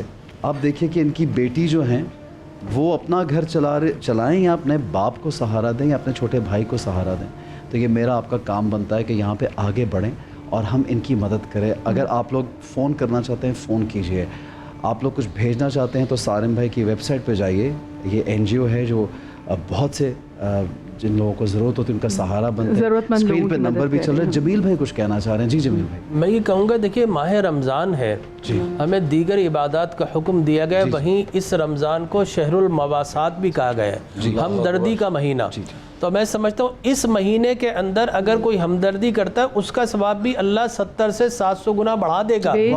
تو رمضان المبارک میں آگے بڑھ کر آئیں, یہ انشاءاللہ آپ کے پورے سال میں رزق کی وسعت کا سبب بن جائے گا. اور جمیل بھائی نمبر کی گیم میں تو ہم پڑھتے ہیں, مطلب اللہ پاک تو جتنا دیتا ہے وہ نمبرز کی اس میں آ ہی نہیں سکتا کہ وہ نمبرز اس کا جی مطلب بڑی اچھی بات کی مدیہ جو جتنے بھی غریب غربا ہیں. ویسے تو مجھے ایک بات علامہ صاحب آپ بھی بتائیے گا کہ سب سے پہلے کہا یہ جاتا ہے, بہت سے لوگ جب زکوٰۃ نکالتے ہیں, ایک تو مجھے یہ آج کلیئر آپ کریں کہ زکوٰۃ صرف کیا رمضان کے مہینے میں لوگ نکالتے ہیں؟ کیوں انتظار کرتے ہیں؟ عام دنوں میں تو دے سکتے ہیں نا, پورا سال انتظار کیوں کرتے ہیں پھر؟ جی بالکل ایسے ہی ہے, جیسے ہی زکوٰۃ واجب ہو جائے اور سال مکمل ہونے والا ہو اس سے پہلے زکوٰۃ نکال دینی چاہیے. تو اگر کسی کا سال رمضان سے پہلے مکمل ہو رہا ہے تو اس پر واجب ہے کہ وہ رمضان سے پہلے زکوٰۃ نکالے. تو رمضان کے اندر کوئی بطور خاص حکم نہیں آیا, جیسے روزے کا حکم ہے کہ وہ رمضان میں رکھے جائیں, تو زکوٰۃ کا بھی حکم آیا ہو کہ وہی رمضان میں نکالی جائے. لیکن لوگوں کی ایک نیت اس کے اندر بھی بھلائی کی ہوتی ہے کہ رمضان میں چونکہ ہر نیکی کا ثواب دگنا ہو جاتا ہے تو وہ ویٹ کرتے تو ہم اگر زکوٰۃ کو بھی اپنی ٹرانسفر کروا لیں رمضان کے مہینے میں تو وہ بہتر ہوگا, تاکہ رمضان کے مہینے میں زکوٰۃ نکالنے کا ثواب بھی بڑھ جائے. تو اس نیت سے نکالتے ہیں. لیکن ایک اور چھوٹی سی بات میں عرض کرنا چاہوں گا کہ روایات کے اندر ایک بڑا عجیب مفہوم آیا ہے کہ اگر کوئی شخص کسی مریض کی مدد کرنے کی کوشش کرتا ہے, چاہے وہ اس کوشش کے بعد مریض ٹھیک نہ بھی ہو, اس کوشش کی وجہ سے پروردگار اس کے گناہوں کو ایسے معاف کرے گا کہ کیوم ولدتہ امہ, جیسے وہ بطن مادر سے ابھی پیدا ہوا, ایسے اس کے گناہ دھل جائیں. بڑا اجر ہے, چاہے اس نے کوشش کی ہو اس کے بعد نتیجہ نہ نکلا ہو, کوشش کرنے پر بھی پروردگار. آج ہم سب کو ہم اپنے طور پہ بھی کوشش کریں گے, اور میں لوگوں سے بھی یہاں پہ گزارش کروں گا بار بار کہ جو بھی ہمیں یہ 30 دن رمضان کے ملتے ہیں آپ کے ساتھ انٹریکشن کے, اور اس 30 دن میں ہم 30 فیملیز تو لے کے آتے ہیں یہاں پہ. اگر ان 30 فیملی میں سے کسی ایک فیملی کا بھی کچھ ہماری وجہ سے آپ کی وجہ سے ہو جائے تو سوچیں کہ جو علامہ صاحب نے مثال دی, دنیا اور آخرت بدل جاتی ہے. اچھا, کیونکہ اعتکاف کا بھی سوال میں ضرور پوچھنا چاہوں گی, تو مجھے ذرا بتائیں کہ کیا ہر چیز کا ایک ڈیکورم ہوتا ہے, تو جو اعتکاف ہے لوگ جانتے تو ہیں, لیکن پھر بھی میں چاہوں گی کہ آپ ضرور اس پہ روشنی ڈالیں. شاعر کیا خوب کہتا ہے حسن بھائی, نکل جائے دم تیرے قدموں کے نیچے, یہی دل کی حسرت یہی آرزو ہے. انسان اپنے رب کو راضی کرنے کے لیے کبھی نماز پڑھتا ہے, کبھی بھوکا رہتا ہے, کبھی اس کے گھر کا چکر لگاتا ہے, کیا کہنے, اور کبھی اس کے گھر پہ جا کے ڈیرے لگا لیتا ہے. ماشاءاللہ مالک تجھے راضی کرنے کے لیے. صحیح بات. اس لیے حدیث پاک میں آتا ہے من اعتکف یوما ابتغاء وجہ اللہ ابعدہ اللہ بینہ وبین النار ثلاث خنادق. جو انسان ایک دن کے اعتکاف میں بیٹھتا ہے بہن, تو اللہ تعالیٰ اس کے درمیان اور جہنم کے درمیان 3 خندقوں کا فاصلہ فرماتا ہے. اللہ اکبر. اور ایک خندق کا دوسری خندق کے درمیان فاصلہ زمین و آسمان سے بھی زیادہ. سبحان اللہ. اور فرمایا کہ جو انسان اعتکاف میں بیٹھتا ہے یجری لہ من الحسنات کعامل الحسنات کلیہا, تمام نیکیاں کرنے والا شخص ایک طرف, اور اعتکاف میں بیٹھنے والے کے لیے وہ سارے کا سارا پیکج چل رہا. سبحان اللہ. وہ سویا بھی ہوتا ہے تو اس کی عبادت لکھی جا رہی ہے, وہ کھا پی بھی رہا ہے تو وہ بھی عبادت لکھی جا رہی ہے, وہ ذکر تسبیح کر رہا ہے, حتیٰ کہ شب قدر بھی اسی میں آنی ہے, اور کسی کو شب قدر نصیب ہو یا نہ ہو اس شخص کو ضرور شب قدر نصیب ہوگی. سبحان اللہ. لیکن اعتکاف میں بیٹھنے سے پہلے میں ہاتھ جوڑ کے درخواست کروں گا کہ جن 4 لوگوں کی بخشش نہیں ہے اس سے سب سے پہلے توبہ کریں. بہت اہم بات, نشے سے, ٹھیک ہے, والدین کے دل دکھانے سے, اور تیسرے نمبر پہ رشتہ داروں سے قطع تعلقی. آج ہمارا ہر وہ رشتہ دار ہے جس کے پاس پیسہ یا عہدہ ہے, جس کے پاس یہ 2 چیزیں نہیں, ہمارا سکا بھی ہے تو وہ پرایا ہے. اور چوتھے نمبر پہ میں دلوں میں جو نفرت, کینہ, بغض رکھنے والا ہے, اس سے خاص طور پہ اپنے آپ کو ختم کریں. کینہ بغض کا مطلب یہ ہے کہ غلطی ایک شخص نے کی ہے, سزا اس کی آپ اپنے آپ کو دے رہے ہیں, تو یہ کینے کا جل کے. اچھا عمران بھائی ایک میں کلیئر چاہوں گا کیونکہ بریک پہ میں جانا, لیکن جانے سے پہلے اعتکاف, کیا ہم 3 دن کا اعتکاف بھی کر سکتے ہیں؟ کیا ہم عصر سے لے کے مغرب تک کا اعتکاف بھی کر سکتے ہیں؟ اور وہ کیسے کرنا ہے وہ بتا دیجیے. رمضان کا جو آخری عشر ہے نا سنت اعتکاف, وہ تو 10 دن 10 راتوں کا ہی ہے. باقی نفلی اعتکاف آپ جتنا بھی بیٹھنا چاہیں وہ آپ کو اجازت ہے, ایک لمحے کے لیے بیٹھیں یا ایک دن کے لیے بیٹھیں. سنت اعتکاف وہ 10 دن کا ہی ہے, اور اس لیے 10 دن میں بیٹھنا چاہیے. آقا علیہ الصلوۃ والسلام مستقل اس میں بیٹھا کرتے تھے. ہمیں بھی اس دفعہ مانگنا چاہیے. یہ جملہ بولتے ہیں اکثر کہ یار وقت نہیں ملتا, وقت نہیں, رب نے اس قابل نہیں سمجھا. بالکل.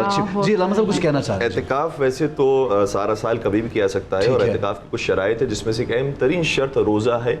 روزے سے بھی وہ انسان اور مسجد کے اندر ہی اعتکاف ہوتا ہے. اس کے بعد یہ کہ ماہ رمضان کے اعتکاف کے فضائل زیادہ ہیں, اس لیے چاہیے کہ انسان ماہ رمضان میں اعتکاف کرے. پھر رمضان کے اندر بھی جو آخری عشرہ ہے اس کے فضائل اور بھی زیادہ ہیں. حضور صدر کائنات کی سنت بھی یہ ہے کہ آخری 10 راتوں میں مسجد میں اعتکاف میں بیٹھا کرتے تھے, تو وہ تو سنت ہے. لیکن جو اس کی واجب مقدار ہے, یعنی اس وقت وہ اعتکاف کہلائے گا, وہ کم از کم 3 دن ہے فقہ جعفریہ کے مطابق. تو 3 دن کم از کم اور 2 راتیں اور 3 دن ملا کر یہ آخری ترین ہے. کبھی بھی ہو سکتا ہے, کبھی بھی ان 10 راتوں میں سے 3 دن کوئی بھی 10 راتوں میں سے سارا سال بھی ہو سکتا ہے, لیکن روزہ اور مسجد کم از کم شرط ہے. ٹھیک ہے. اور 3 دن اور 2 راتوں کے ساتھ اگر وہ اعتکاف کر لیتا ہے تو یہ اعتکاف کی بات ثواب پائے گا, اور جتنا زیادہ ہوتا جائے گا. اور خواتین کے لیے, کیونکہ وہ تو مسجد میں بھی ہمارے یہاں خواتین کے لیے بھی اہتمام بعض مساجد میں کیا جاتا ہے. اگر وہ پورے اہتمام کے ساتھ, پورے حجاب کے ساتھ اور ساری چیزوں کے ساتھ وہ جا سکتی ہیں تو بالکل وہاں پر جا کے اعتکاف کریں. اور اگر وہ نہیں جا سکتی لیکن ان کے دل میں حسرت ہے کہ کاش ایسی جگہ ہوتی کہ ہم بھی وہاں پر جا کے اعتکاف کرتے, تو اس نیت کی وجہ سے پروردگار گھر کے اندر کام کرنے کا بھی ثواب گویا اعتکاف کے ثواب کے برابر. ٹھیک ہے جی, آگے بڑھیں گے چونکہ بریک کا وقت ہے. میں جمیل بھائی کا شکریہ ادا کرنا چاہوں گا, اور سارے بھائی آپ کا شکریہ, تقی بھائی آپ کا شکریہ, عمران بھائی آپ کا بہت بہت شکریہ. آپ لوگوں کے آنے سے ہم لوگ بہت کچھ سیکھتے ہیں اور سیکھتے رہیں گے انشاءاللہ. ایک چھوٹا سا بریک لیتے ہیں, ہمارے ساتھ رہیے, دیکھتے رہیے رمضان کا سما.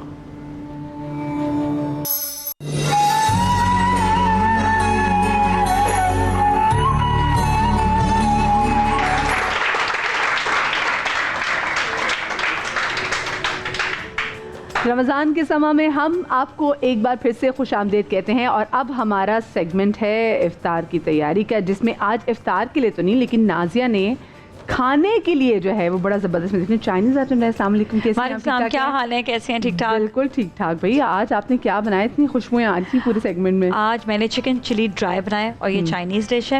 اس کی میں خاص بات یہ بتا دوں کہ بلیک پیپر میں آپ نے بنایا ہے. بلیک پیپر, سویا ساس میں زیادہ انگریڈینٹس نہیں. کہ خاص بات جو بتا رہی ہوں, جو اس کے چکن جو میں نے فرائی کیا ہے نا, وہ آپ افطار میں آپ فرائی کر کے رکھ لیں, اور تھوڑی دیر بعد جب کھانے کا دل کرے تو اسی چکن سے آپ یہ بنا سکتے ہیں. تو یہ آپ دیکھ رہے ہیں نا کہ کتنے کرسپی, اور وہ جو یہ آپ چھوڑ دیں اگر اس کو اگر آپ ریسیپی میں نہیں ایڈ کریں گے, ہم تو جو کرسپی رہیں گے. بیف چلی ڈرائی کھاتے ہیں نا, باریک باریک سی وہ ہوتی ہے, اس کی گٹیاں کٹی ہوئی ہوتی ہیں. اچھا اس کی ریسیپی کیا ہے یہ بتا دینا. ریسیپی میں بتا دیتی ہوں. اس میں ہم نے جو سب سے امپورٹنٹ چیز ہے جو میں نے بتایا نا, کہ کرسپی آپ چکن کو رکھ سکتے ہیں, اور وہ بڑا کوئکلی بن جاتا ہے. وہ آپ برگر میں بھی استعمال کر سکتے ہیں, آپ چکن ویسے بھی اس کو آپ اسٹرپس بھی بنا سکتے ہیں. اور وہ ریسیپی آپ نے چکن لیا ہے, چکن کو آپ نے سیزن کر دیا ہے ود کالی مرچ, نمک, اور ساتھ ہی اگر آپ نے ایڈ کرنا ہے سویا ساس اور وینیگر. پھر آپ نے انڈا لیا, انڈے کو بھی سیزن کیا وتھ کالی مرچ, نمک, پھر کارن فلاور لیا ہے. اور اس میں ایک اور مین انگریڈینٹ ڈالتے ہیں جو زیادہ تر ریسٹورینٹس میں ہوتا ہے, وہ ہے چکن پاؤڈر. اچھا, بٹ اٹس یور چوائس. میں چکن پاؤڈر پرسنلی یوز نہیں کرتی ہوں, لیکن یہ کہ جب دعوت ہوتی ہے اور لوگوں کو ٹیسٹ ایک ڈفرنٹ دینا ہوتا ہے, تو پھر اس کے لیے تھوڑا سا چکن پاؤڈر. لوگ تو دال میں چکن پاؤڈر بھی ڈال دیتے ہیں, بہت ساری چیزیں بنا دیتے ہیں chicken powder. I personally avoid. میں کہتی ہوں جو اپنے کھانے کا نیچرل, میں تو تیل بھی زیادہ نہیں ڈالتی ہوں. میں کہتی ہوں جو چاول جو اپنا نیچرل فلیور ہے وہ الگ ہے, دال کا بھی تڑکے کے بغیر جو اپنا چاول کا تمہارا کوئی نیچرل فلیور نہیں ہے. چاول کا مجھے نہیں, آپ اسے جس دن بوائل کر کے کھائیں گے, اس کا سٹارچ نکال کے کھائیں گے, آپ کو ایک فلیور. مجھے اب کوئی بھی چیز تیل والی ہوتی ہے نا, مجھے ٹیسٹ چینج ہو جاتا ہے میرا. میں جو اوریجنل ٹیسٹ ہے نا اس کی عادت ہو گئی. اچھا اس کے بعد جو انہانس کر مطلب نہیں جو ہوا ہوتا ہے کہ اب نیچرل سب کچھ ہوتا ہے, آرگینک رہتا ہے. اللہ نے جو ہمیں دیا ہے. ایک میں آپ سے سوال ہے جو بہت مجھے لگتا ہے لوگوں نے ویسے بھی مجھ سے پتہ نہیں کہ مجھے بھیجتے ہیں, میں ان کو کہتا ہوں مدیہ کو سوال بھیجیں, میرے سے بھیج رہے ہیں کھانے. ان کو لگتا ہے کہ آپ کسی بھی کام کرتے ہوں گے, اور میرے پہ لوگوں نے کیونکہ میرے مارننگ کو دیکھے ان کو پتہ ہے کچھ نہیں کرتی.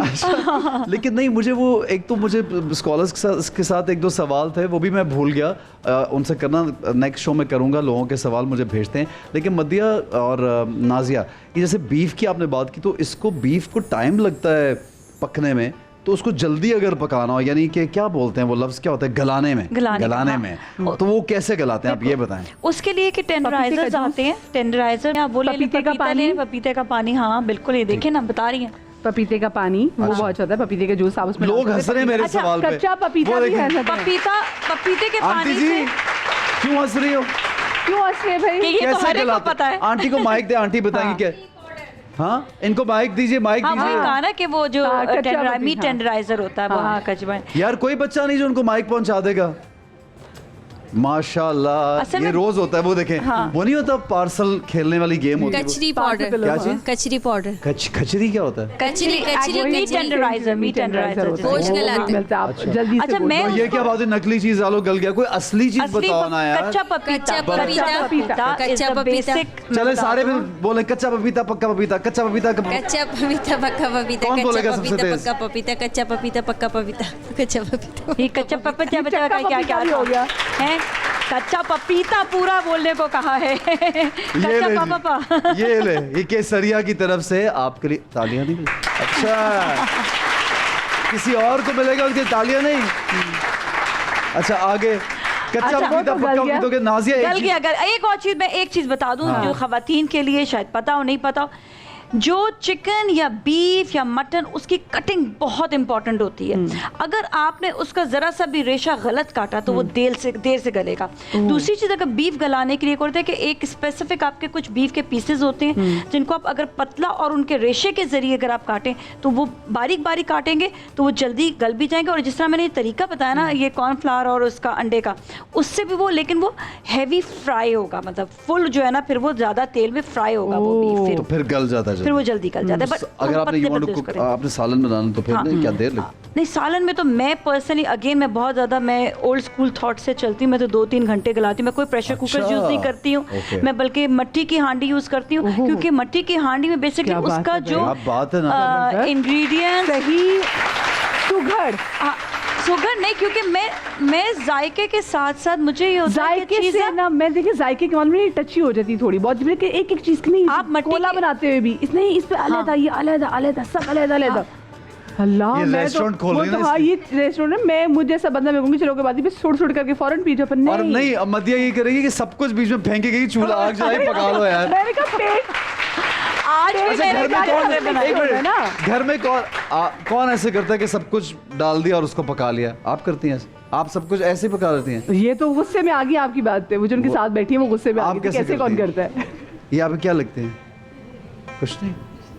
آپ کیسے پکاتے ہیں؟ ذرا ان کو مائک دینا یار, یہ مائک دیجیے. گھر میں اتنے سارے لوگ ہوں گے تو ایسے ہی بنے گا, میری طرح نخریلا کھانا وغیرہ سب کچھ ڈال کے پکا سکتے ہیں ایک ساتھ, سارا کچھ ایک ہی ڈال کے بس جان چھڑاؤ. ایسے ہوتا ہے نہیں, آپ پکا سکتے ہیں گوشت وغیرہ. فیملی ممبرز بہت ہوتے ہیں, یہ رکھیے کیسریا کی جانب سے تالیاں بجائیے. اچھا آپ دونوں آپ کے ساتھ ہیں, آپ دونوں کے آپس میں کوئی تعلق ہے, رشتہ ہے؟ نہیں, آپ ماشاءاللہ انسانیت کا گہری بات, آپ ماشاءاللہ ایسے تیار ہو کہ دنیا جیسے آج عید ہے. نہیں تو اچھی بات ہے, ہنسنے والی کیا بات ہے, آپ مذاق میں. نعت پڑھ سکتی ہوں میں, نعت پڑھ سکتی ہوں. نعت پڑھ دیجئے, بالکل, بسم اللہ. آپ نا اتنا نیک کام کریم سے پوچھ کیوں رہی ہیں, پڑھیے. سب سے اولا ہمارا نبی, سب سے اولا ہمارا نبی, اپنے مولا کا پیارا ہمارا نبی. بہت شکریہ. اور کون پڑھنا چاہ رہا ہے؟ ارے واہ یار, یہ کیا کپڑے ہیں, ذرا دیکھ لیں, ادھر آ جاؤ, ادھر جلدی سے. یہ دیکھو بھائی, یہ اتنی پیاری گڑیا بھائی. او اللہ میاں جی. اچھا ساتھ میں اس نے اپنے پرنسس نے اپنا وہ تاج بھی پہنا ہوا ہے, یہ بھی تو دیکھیں نا. گفٹ چاہیے, اتنا پیارا تیار, گفٹ چاہیے, یہ چاہیے, یہ نہیں چاہیے. امی کون ہے اس کی؟ امی کہہ رہی لے لو, وہ ساتھ کہہ رہی نہیں چاہیے. کیا کریں؟ اچھا پھپھو کہہ رہی نہیں, وہ مجھے پھپھو چاہتی ہے, مجھے مل جائے گفٹ. پھپھو کو امی بتاؤ, دے دوں گفٹ؟ دے دیں بھائی, کیوں نہیں, اتنا پیارا بچہ ہے. چلو بھی کلاپ. اچھا جی کے للن کی جانب سے ہم ان کی پھپھو کو بھی گفٹ دے دیتے ہیں تاکہ وہ ناراض نہ جائیں. یہ لیجئے, تالیاں بجا دیجئے. جانان کا گفٹ یہ رکھ لیجئے. اور احسن جو پیچھے میرے بھائی بیٹھے ہیں ان کے لیے بھی ہونا چاہیے. دیکھو یار, ایک تو بھائیوں کو پیچھے بٹھا دیتے ہیں, پھر حقوق کی بات کرتے ہیں سارے. یہ دیکھیں ہر روز لیڈیز فرسٹ ہوتا بھائی, ہم لیڈیز سیکنڈ نہیں ہو سکتا. خواتین آگے بڑھی. میں کہتا ہوں فرسٹ سیکنڈ تھرڈ, آپ نے تھرڈ کیا ہوا مین آدمیوں کو. Ladies first, ladies second, ladies men third. ہاں یہ لو بھائی, یہ لو, یہ آپ رکھ لیجئے. ہاں جی, یہ کون ہے؟ آئیے. اچھا تو پھر تو ایک ہی خاندان میں دے دوں سارے. اماں بھائی ہیں تو کیا کروں. یہ لیجئے, یہ محمدی ایکسچینج کمپنی کی جانب سے موبائل آپ رکھ لیجئے. ان کے لیے تالیاں نہیں بجیں گی. نورے کے لون کا جوڑا میں کسی بھائی کو دوں گا تاکہ وہ جا کے گھر میں کس کو دوں گا؟ بالکل زبردست. بولو ذرا. بہن کو, سسٹر کو دو گے جا کے. یہ دیکھیں یہاں پہ بھی جا لڑکی کو ہی رہا ہے. یہ لیجئے, لائیے بھائی, لائیے لائیے. جا بھائی کے ہاتھ سے. ہاں اچھا, کیسریا, کیسریا, کیسریا یہ آپ رکھ لیجئے. کیسریا, ہاں بالکل وہی ہونے لگا تھا. اچھا جی, یہ مجھے دے دیجئے. جی اچھا, کیا بول رہے ہیں, دوبارہ بولیں. آپ نے میرے ڈریس کو اپریشیٹ کیا لیکن دیا نہیں مجھے کچھ آپ نے. یہ جی آپس میں, یہ آپ کے ہاتھ میں. مجھے لگا نہیں کریں گے. مجھے لگا آپ کے پاس ہے, آپ کو چاہیے. ایسے انہوں نے تو انسانیت کے رشتے کی بات کی. آڈیشن ضرور لے لیجیے گا, یہ بڑی اچھی. دیکھ انسانیت, ان کا آڈیشن لے لیجیے گا, بہت اچھی نیوز پڑھ سکتی میں. یہ بتا پڑھنا نیوز یا کرنٹ افیئر کریں گے. نیوز پڑھنی آتی نہیں. کیا آتا ہے؟ بس ہاؤس وائف ہوں. اچھا ماشاءاللہ ماشاءاللہ. تو مجھے لگتا ہے ایکٹنگ کر سکتی ہیں. نہیں وہ شرما رہی ہے مت, وہ شرما. اچھا ان کو یہ نہیں دیں گے نا پھر خواتین والا گفٹ دو نا, یہ تو مردوں کے لیے ہے. یہ دیکھیں نا, آپاز کا, واہ جی واہ, آپاز کا گفٹ یہ آپ کے لیے. تالیاں بجائیے. یہ آپ کے لیے لائیے جی. آپاز کا گفٹ. پیچھے وہ ایک اور بیٹھی ہیں بلون کو پیچھے, یہ جی آپ رکھ لیجئے. آپاز کا گفٹ, تالیاں بجائیے. ارے یہ لیجئے, آپ بھی ہیں, مجھے تو نظر ہی نہیں آ رہا تھا کہ آپ بھی ہیں. یہ رکھ لیجئے آپ. اور یہ جو اتنی پیاری سی گڈی بیٹھی ہوئی آگے, آپ نے اسکوٹی اوہ اتنی پیاری سی ڈال. یہ الفتح کا گفٹ بیٹا. کیسے پکڑو گی. اچھا آگے بتائیے, ڈرنک کی جانے بڑھتے, پھر کچھ انعامات تھوڑی دیر بعد دیتے ہیں. اچھا جی, ڈرنک تو آج مجھے لگ رہا ہے بچوں کو بہت اچھی لگی, کیونکہ میں دیکھی کوکو پاؤڈر اس میں ڈالا ہے. بالکل. اچھا یہ بتائیے گا کہ اس ڈرنک کا نام کیا رکھیں گے, آپ بتائیں تو پھر. یہ بھائی چاکلیٹ شیک. Chocolate simple. ہاں اس میں جو ایڈ کیا ہے میں نے کوکو پاؤڈر لیا. ہاں کوکو پاؤڈر لیا. کوکو پاؤڈر کو تھوڑا سا میں نے گرم دودھ میں اس کو پہلے مکس کر لیا, اور اس کے بعد اس میں گاڑھا میٹھا دودھ بھی ڈالا, اسی کوکو پاؤڈر اور دودھ کے مکسچر کو. پھر کریم لی, کریم دودھ کا مکسچر, ان دونوں کو پھر آپ نے برف میں بلینڈ کر دینا ہے, اور پھر اس طرح یہ شیک جو ہے. اچھا ایک سوال, کوکو پاؤڈر جو ہے وہ ہمارا لوکل ملتا ہے یہاں پہ, یہ عام لوگ بھی افورڈ کر سکتے ہیں؟ بالکل, اسی لیے میں نے شگری آلریڈی میٹھا ہوتا ہے, شگری ہوتا ہے, لیکن یہ کہ پھر بھی اس میں میں نے جو ہے نا گاڑھا میٹھا دودھ ڈالا ہے اور چینی بھی ڈال دیا. جیسے بہت سے لوگ باہر جا کے شیک آرڈر کرتے ہیں چاکلیٹ کا, اگر گھر میں بنا چاہتے ہیں عام, تو وہ کوکو پاؤڈر کا ڈبے میں کتنے بن جاتے ہیں؟ بہت سارے بن جائیں گے. 50-60 چمچ میں ایک چمچ میں ایک گلاس. اور کیونکہ جو بڑے ہیں وہ ذرا تھوڑا سا ترش پسند کرتے ہیں, تو اس میں اگر آپ تھوڑا سا کافی ڈال لیں تو اس کا ٹیسٹ بہت اچھا ہو جاتا ہے, بیکاز ہمارے یہاں کوکو پاؤڈر تھوڑا سا میٹھا ہوتا ہے, اور ہمیں میٹھی چاکلیٹ کی عادت نہیں ہوتی. ہمیں پرسنلی ڈارک چاکلیٹ کی عادت ہے, تو وہ مطلب عام لوگ یہ بنا سکتے ہیں. بالکل, یہ اتنا ایزی, اسی لیے میں نے کوکو پاؤڈر یوز کیا. کوئی ice cream, chocolate ice cream سے بھی بن سکتا ہے آرام سے. اچھا ایک اور چیز نازیہ, آج کل وہ کوکیز بھی, آج کوکیز بھی لوگ آج کل بچے ڈالتے ہیں, وہ بہت پسند ڈال دیں. بالکل وہ بھی اس میں ایڈ کر سکتے ہیں. اسی آپ اس میں چاکلیٹ جو ڈرنک ہے اس میں آپ کوکیز بھی ایڈ کر لیں, لیکن بس کوکیز کا مجھے سے ہوتا ہے جب پیتے ہوئے نا اندر گلے میں لگتا ہے ہلکا ہلکا. وہی تو لوگوں کو اس میں مزہ آتا ہے, لوگ کچ کچ کر رہے ہوتے ہیں. مجھے جو ہے جیسے کرش برف ہوتی ہے وہ بھی آ جائے تو برف بھی اس کے اندر ڈالنا جو. اچھا برف کے بغیر مجھے لگتا ہے کہ ڈرنکس جو ہوتی ہیں اتنی مزیدار نہیں بنتی ہیں. ان کو مجھے یا پھر تو بہت زیادہ ٹھنڈے پانی میں آپ بنائیں, یا پھر یہ کہ برف یوز کریں. اچھا میں ریسیپی کو ایک دفعہ تھوڑا سا بتا دوں کہ اس کو بنانا ہے کس طرح سے. اس میں صرف اور صرف جو ایڈ کرنا ہے, جس طرح جو ہم نے کرسپی چکن کو بنا کے سائڈ پہ رکھ لیں, پھر آپ نے صرف اس میں جو ڈال رہے ہیں وہ ہے پیاز اور ہری مرچ, اور اس کو آپ نے سوتے کر لینا ہے آئل میں. آئل کے ساتھ سویا ہم اس ساس کو بٹر میں بھی کر سکتے ہیں, زیادہ اچھا ٹیسٹ آئے گا. بٹر میں بھی, لیکن بٹر میں نہیں, چائنیز ٹیسٹ نہیں آئے گا کبھی بٹر میں. نہیں, بٹر میں جو آپ کا دیسی ٹیسٹ آ جائے گا, but not Chinese. Chinese they don't use butter.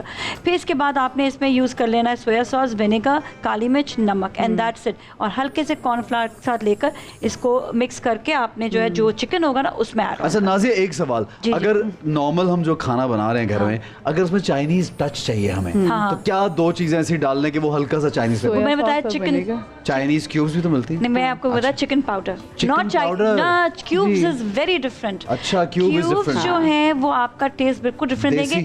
Chicken powder آپ نے یوز کرنا. ایون ہم جو یوز کرتے ہیں فرینچ کوزین, اٹالین کوزین, اس میں بھی چکن پاؤڈر ڈال دیتے ہیں.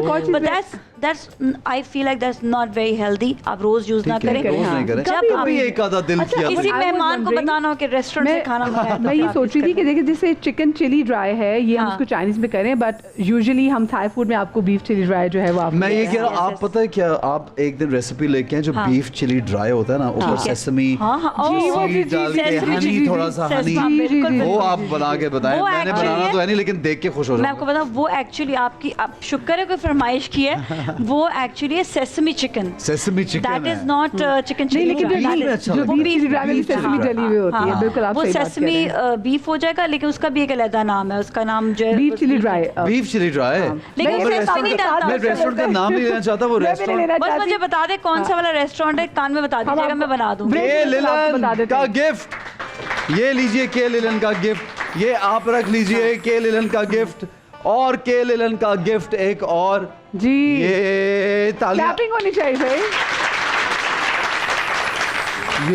یہ لیجئے, ہمیں کیونکہ بریک پہ جانا ہے. مدیہ بریک اناؤنس کیجئے. ایک چھوٹی سی بریک کی طرف جا رہے ہیں. جب بریک سے واپس آئیں گے تو ہوگا سیگمنٹ برو سما کی آواز. تو دیکھتے رہیے رمضان کا سما.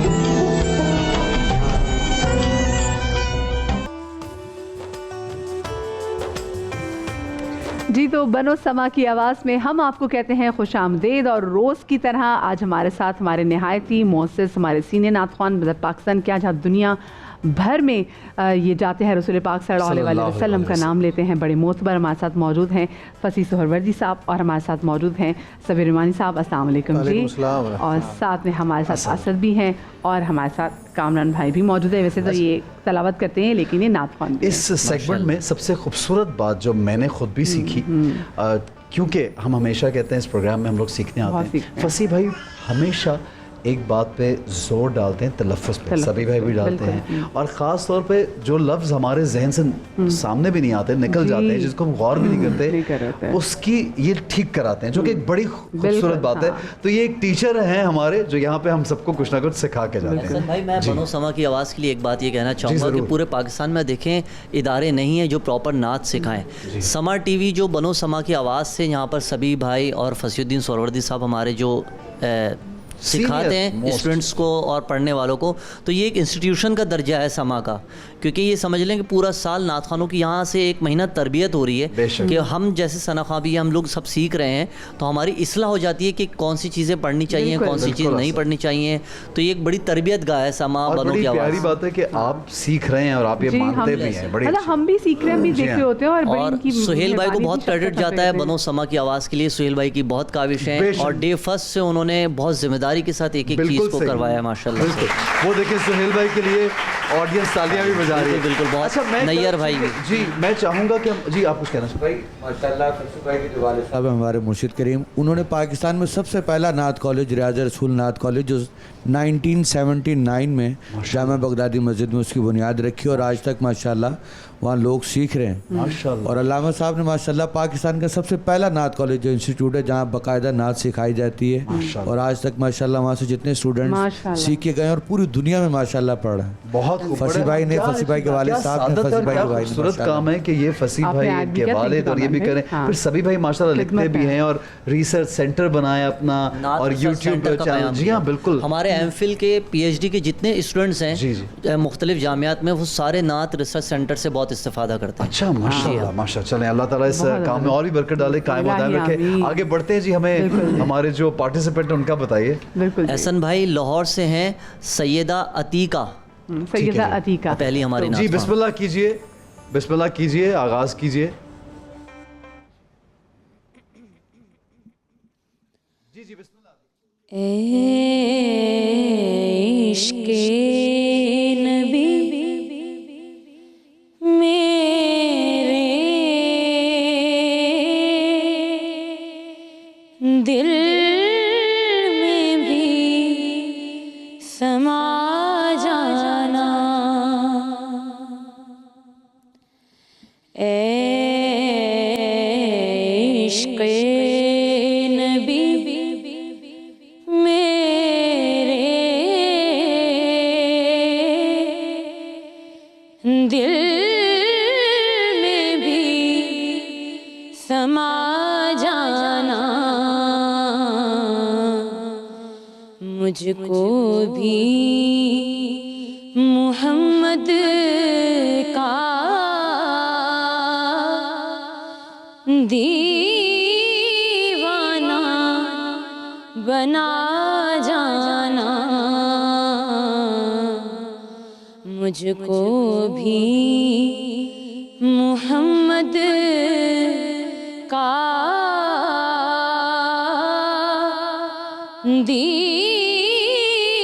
دیوانہ بنا جانا.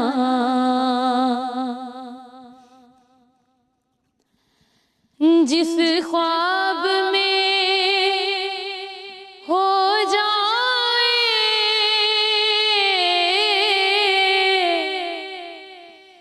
دیدار نبی حاصل, جس خواب میں ہو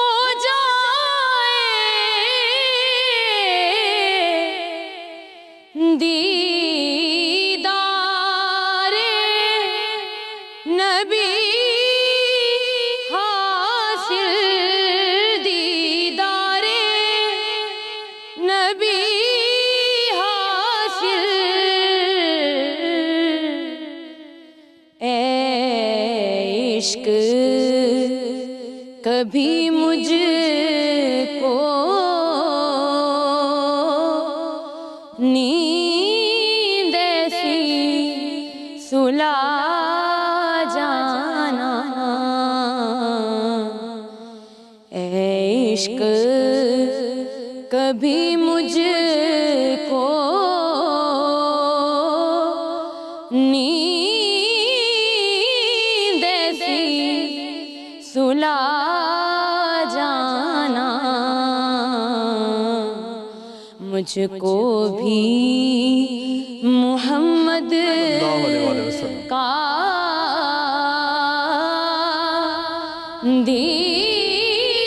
دیوانہ بنا. ماشاءاللہ ماشاءاللہ, جزاک اللہ جزاک اللہ. سبحان اللہ. بہت شکریہ بیٹا. سیدہ عتیقہ ہمارے ساتھ موجود تھیں لاہور سے. فصیح بھائی آپ سے پہلے ہم کامنٹ لیں گے. سیدہ عتیقہ نے بہت اچھا پڑھا اور یہ الحمدللہ میرا پڑھا ہوا کلام ہے. مائک لگا. یہ میرا پڑھا ہوا کلام ہے الحمدللہ, اور انداز بھی میرا انہوں نے پڑھا ہے. بس ایک انہوں نے غلطی کی ہے جی, خواب کو انہوں نے خواب کہا ہے. ٹھیک ہے. واو جو ہے حرف ساکن ہے. ٹھیک ہے. یہاں پہ خواب ہی کہا جاتا ہے. ٹھیک ہے. خواہش جو ہے خواہش, اس میں بھی واو لیکن خواہش, لیکن واو میں حرف ساکن ہے. اردو میں خواہش نہیں بولتے, خواہش. ٹھیک ہے, بہت اچھا. خواب میں ہو جائے بالکل تو ماشاءاللہ ہر اعتبار سے بہت اچھا پڑھا, یہ غلطی ہے. ٹھیک ہے جی, کیا کہیں گے سبھی بھائی آپ؟ آواز بہت خوبصورت ہے. ٹھیک ہے. اور پڑھا بھی اچھا ہے ماشاءاللہ. ٹھیک ہے. بس ایک بات کا دھیان رکھنا ضروری ہے کہ ہر کلام کے پڑھنے کے بعد اس کا ایک تاثر قائم ہوتا ہے. جیسے فصیح صاحب نے کہا میں نے پڑھا ہے تو اس کا ایک تاثر بنا ہوا ہے. جب استائی لیتے ہیں ہم تو انترا اس سے اوپر آتا ہے اور اسی طرح مضبوط آتا ہے. تو اس بچی نے بہت نیچے تو بہت خوبصورت پڑھا لیکن استائی کے بعد انترے میں یہ اس فورس کو نہیں لا سکی جو ریکوائرڈ تھی اس کے لیے. ٹھیک ہے. تو یہ ایک ان کے یہاں بہت نمایاں چیز دیکھنے میں آئی جس کی وجہ سے کلام کی فورس کم ہو جاتی ہے, تاثیر کم ہو جاتی ہے. ٹھیک ہے جی, آگے بڑھتے ہیں ہمارے نیکسٹ. اچھا لیکن ساتھ میں جو سیدہ عتیقہ ہیں, سیدہ آپ پلیز اپنے کیمرے کو دیکھتے ہوئے, کیونکہ آپ کا کوڈ ہے 37 ہے, نہیں آپ کا کوڈ ہے 37. آپ پلیز لوگوں سے خود ریکویسٹ کیجئے کہ آپ کو ووٹ دیں. جی اسکرین پہ نمبر بھی چل رہا ہے ان کا. جی بیٹا آپ بولیں, آپ لوگوں سے ریکویسٹ کر دیجئے ووٹ کی, جس طرح آپ کرنا چاہتی ہے اپنے انداز میں. کوڈ دوبارہ بتا دیں مجھے. 37. تمام ناظرین اور دیکھنے والوں کو اور سماعت کرنے والوں سے گزارش ہے کہ جنہوں نے میرا کلام سنا, وہ میری آئی ڈی ہے 37, تو آپ لازمی مجھے ووٹ کیجئے گا تاکہ میں بنوں سما کی آواز.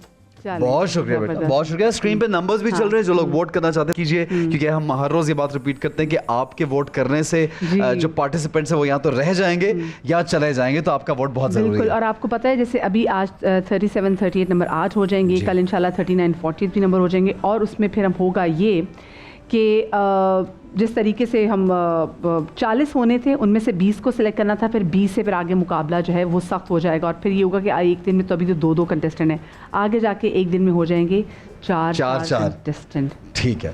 اور وہ کافی ٹف کمپٹیشن ہوگا, کیونکہ وقت بھی ان کے لیے محدود ہو جائے گا, اور جلدی فیصلہ بھی کرنا ہوگا. ٹھیک ہے. اچھا یہ اسکرین پہ بھی آ رہے ہیں جو سوری اصل مجھے, کیونکہ اسکرین پہ ہمارا وہ چہرہ بھی چل رہا ہے ہمارے بھائی کا جنہوں نے بہت خوبصورت پڑھا ہے, ان کے نمبرز بھی چل رہے ہیں. آپ ووٹ دیں جو بالکل, اور جو ووٹ بار بار ہم یہ کہتے ہیں کہ ووٹ ایک جیسے امانت ہوتی ہے, اور آپ چاہتے ہیں کہ اگر کوئی جیتے, آپ کے دوست ہیں, جاننے والے آپ کو, آپ کے پسندیدہ ہیں, تو ان کے لیے ووٹ ضرور کیجیے. نیکسٹ کنٹیسٹنٹ کون ہے؟ نیکسٹ کنٹیسٹنٹ بھی ہماری ہیں لاہور سے فاطمہ صاحبہ. اچھا دونوں خواتین ہیں. بسم اللہ کیجیے. جی فاطمہ بسم اللہ کیجیے. لاہور سے ہیں فاطمہ.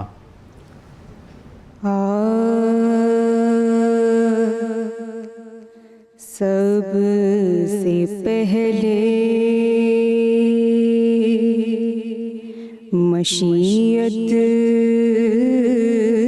کے انوار سے سب سے پہلے مشیت کے انوار سے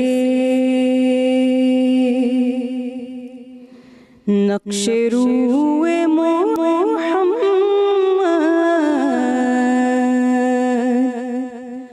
بنایا گیا, پھر اسی نقش سے لے کے کچھ روشنی بزم کون و مکان کو سجایا گیا.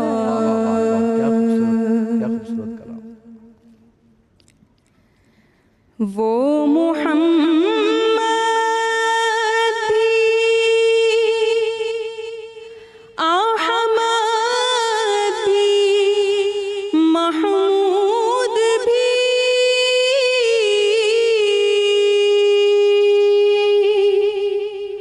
حسن مطلق کا شاہد بھی مشہود بھی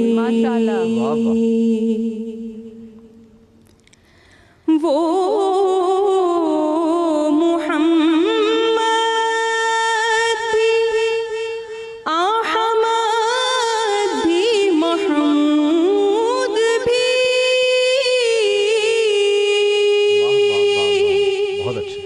حسن مطلق کا شاہد بھی مشہود بھی علم و حکمت میں وہ غیر محدود بھی ظاہراً امیوں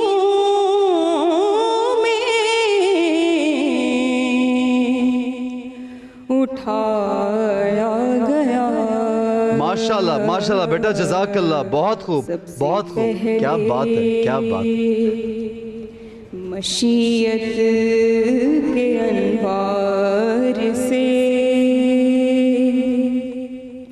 نقش روئے محمد صلی اللہ علیہ وسلم بنایا گیا. بہت خوب بہت خوب جیتی رہی ہے جیتی رہی ہے بہت اچھا ماشاءاللہ بہت پیارا. فصیح بھائی کیا کہیں گے آپ؟ ماشاءاللہ اچھا پڑھا فاطمہ نے جی. ایک ایک لفظ ان کا سمجھ میں آ رہا تھا, لہن بھی بہت اچھا تھا, ادائیگی بھی بہت اچھی تھی, اچھا پڑھنے کی بہت اچھی کوشش کی. ٹھیک ہے. اور جس بات پہ آپ نے پرسوں ایک بات کہی کہ ہے کو اگر ہے پڑھنا ہے یا تو اس طرح دونوں لفظ ادا کیجیے یا ہے. اب انہوں نے تینوں محمود احمد محمد تینوں میں انہوں نے بڑا پیارے انداز میں انہوں نے بولا. چونکہ حضور صلی اللہ علیہ وسلم کے مبارک ہیں جی جی تو اس میں تو یہ ان کو اس طرح پڑھنا چاہیے اور بڑا خوبصورت ادا کیا. جی ماشاءاللہ فاطمہ نے ایک تو جس کلام کا انتخاب کیا, جس دھن کا انتخاب کیا, اس کو پڑھنے میں بہت ریاضت کی ضرورت ہے. حالانکہ کھرج میں ان کا گلا بنا ہوا نہیں ہے ویسے, لیکن انہوں نے جس سہولت سے اس کو ادا کر کے دکھا دیا اپنی سطح پر, وہ خود ان کے جذبے, ان کی محنت, ان کی لگن کی اچھی غمازی کرتا ہے. اور باقی بھی اوپر بھی ماشاءاللہ انہوں نے کچھ کام الگ لیے جو بہت خوبصورت تھے اور بڑی مشکل نعت ہے پڑھنے کے اعتبار سے بھی, اور اس میں بہت رچا کر پڑھا, سنبھال کر پڑھا. حالانکہ آواز کا اسٹروک آخر میں جا کر تھوڑا ویک ہوتا ہے, ان کے یہاں بھی تھا, لیکن اس کو بھی جب اچھا پڑھنے والا ہوتا ہے نا وہ اتنا نرم کر کے نکلتا ہے کہ وہ پکڑا ہی نہیں. اچھا فاطمہ جلدی سے آپ کیمرے کو دیکھتے ہوئے, کیونکہ آپ کا آئی ڈی ہے 38, تو لوگوں سے ضرور اپیل کیجئے کہ وہ آپ کو ووٹ کریں. جن لوگوں کو میری نعت پسند آئی اور وہ چاہتے ہیں کہ میں بنو سما کی آواز کا حصہ بنوں اور فائنل تک پہنچوں, تو میری آپ سب سے گزارش ہے کہ میرا آئی ڈی ہے 38, تو آپ سب مجھے ووٹ کریں. آپ کی دعاؤں کا اور آپ کے ووٹ کا بہت بہت شکریہ, اور یہی آپ کی سپورٹ میرے لیے بہت معنی رکھتی ہے. ویری نائس بیٹا ماشاءاللہ, ویری نائس ویری نائس جناب. بیٹے بھی اتنا صاف کلام ان کا اتنا صاف ہے ماشاءاللہ ماشاءاللہ, مجھے بڑی خوشی ہوئی. اچھا ایسا لگ رہا ہے کہ ہوسٹ بھی ہے. جی جی جی بالکل وہی بولنے کا انداز بہت اچھا. اچھا جی یہاں پہ ہمیں چونکہ ایک بریک کا وقت ہے, تھوڑی دیر کے لیے بریک لیں گے, پھر واپس آئیں گے. بات چیت کا سلسلہ بھی جاری رہے گا, ہمارے ساتھ رہیے, دیکھتے رہیے بنو سما کی آواز رمضان کا سما میں.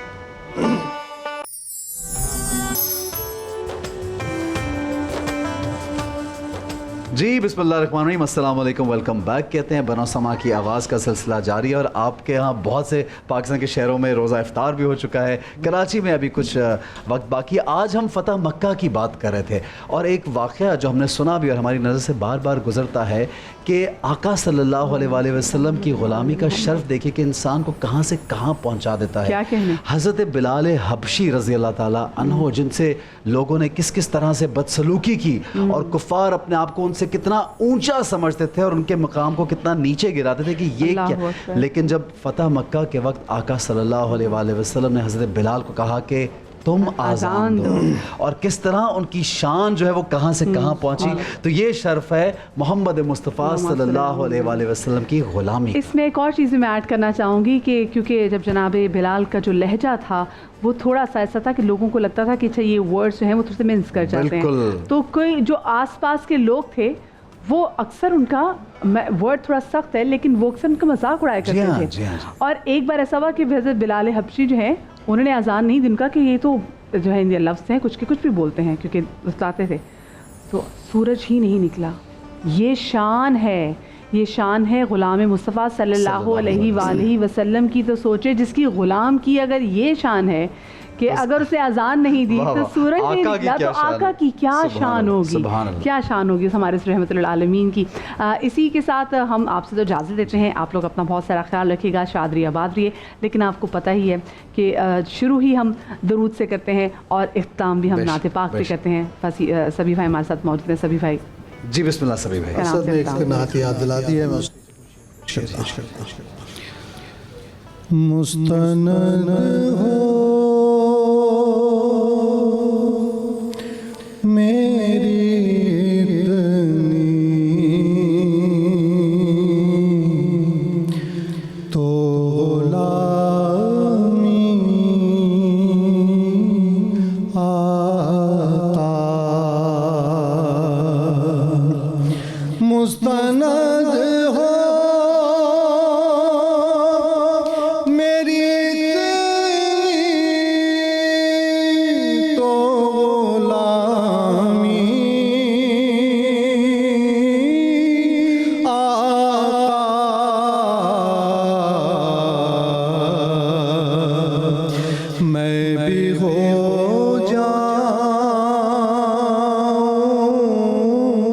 مدینے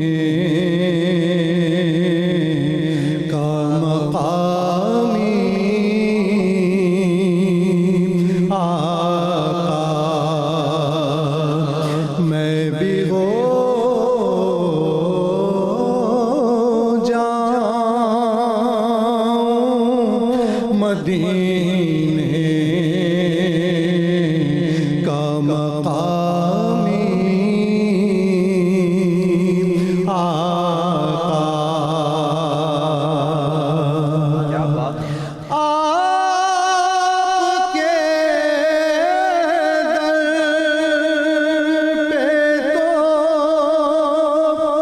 سب کچھ ہے یہی میرے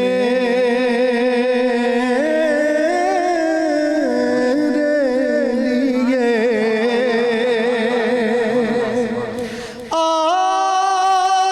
کے در پہ تو سب کچھ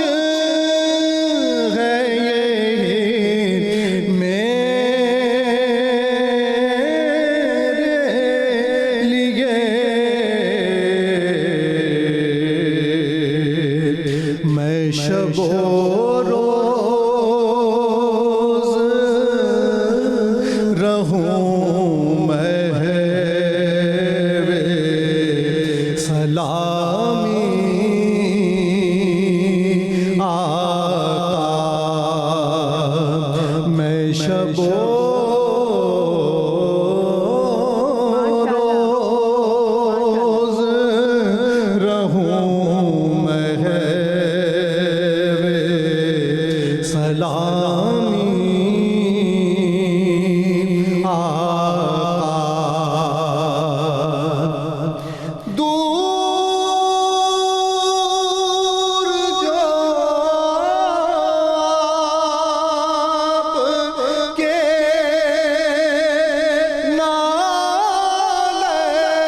نالین سے رکھے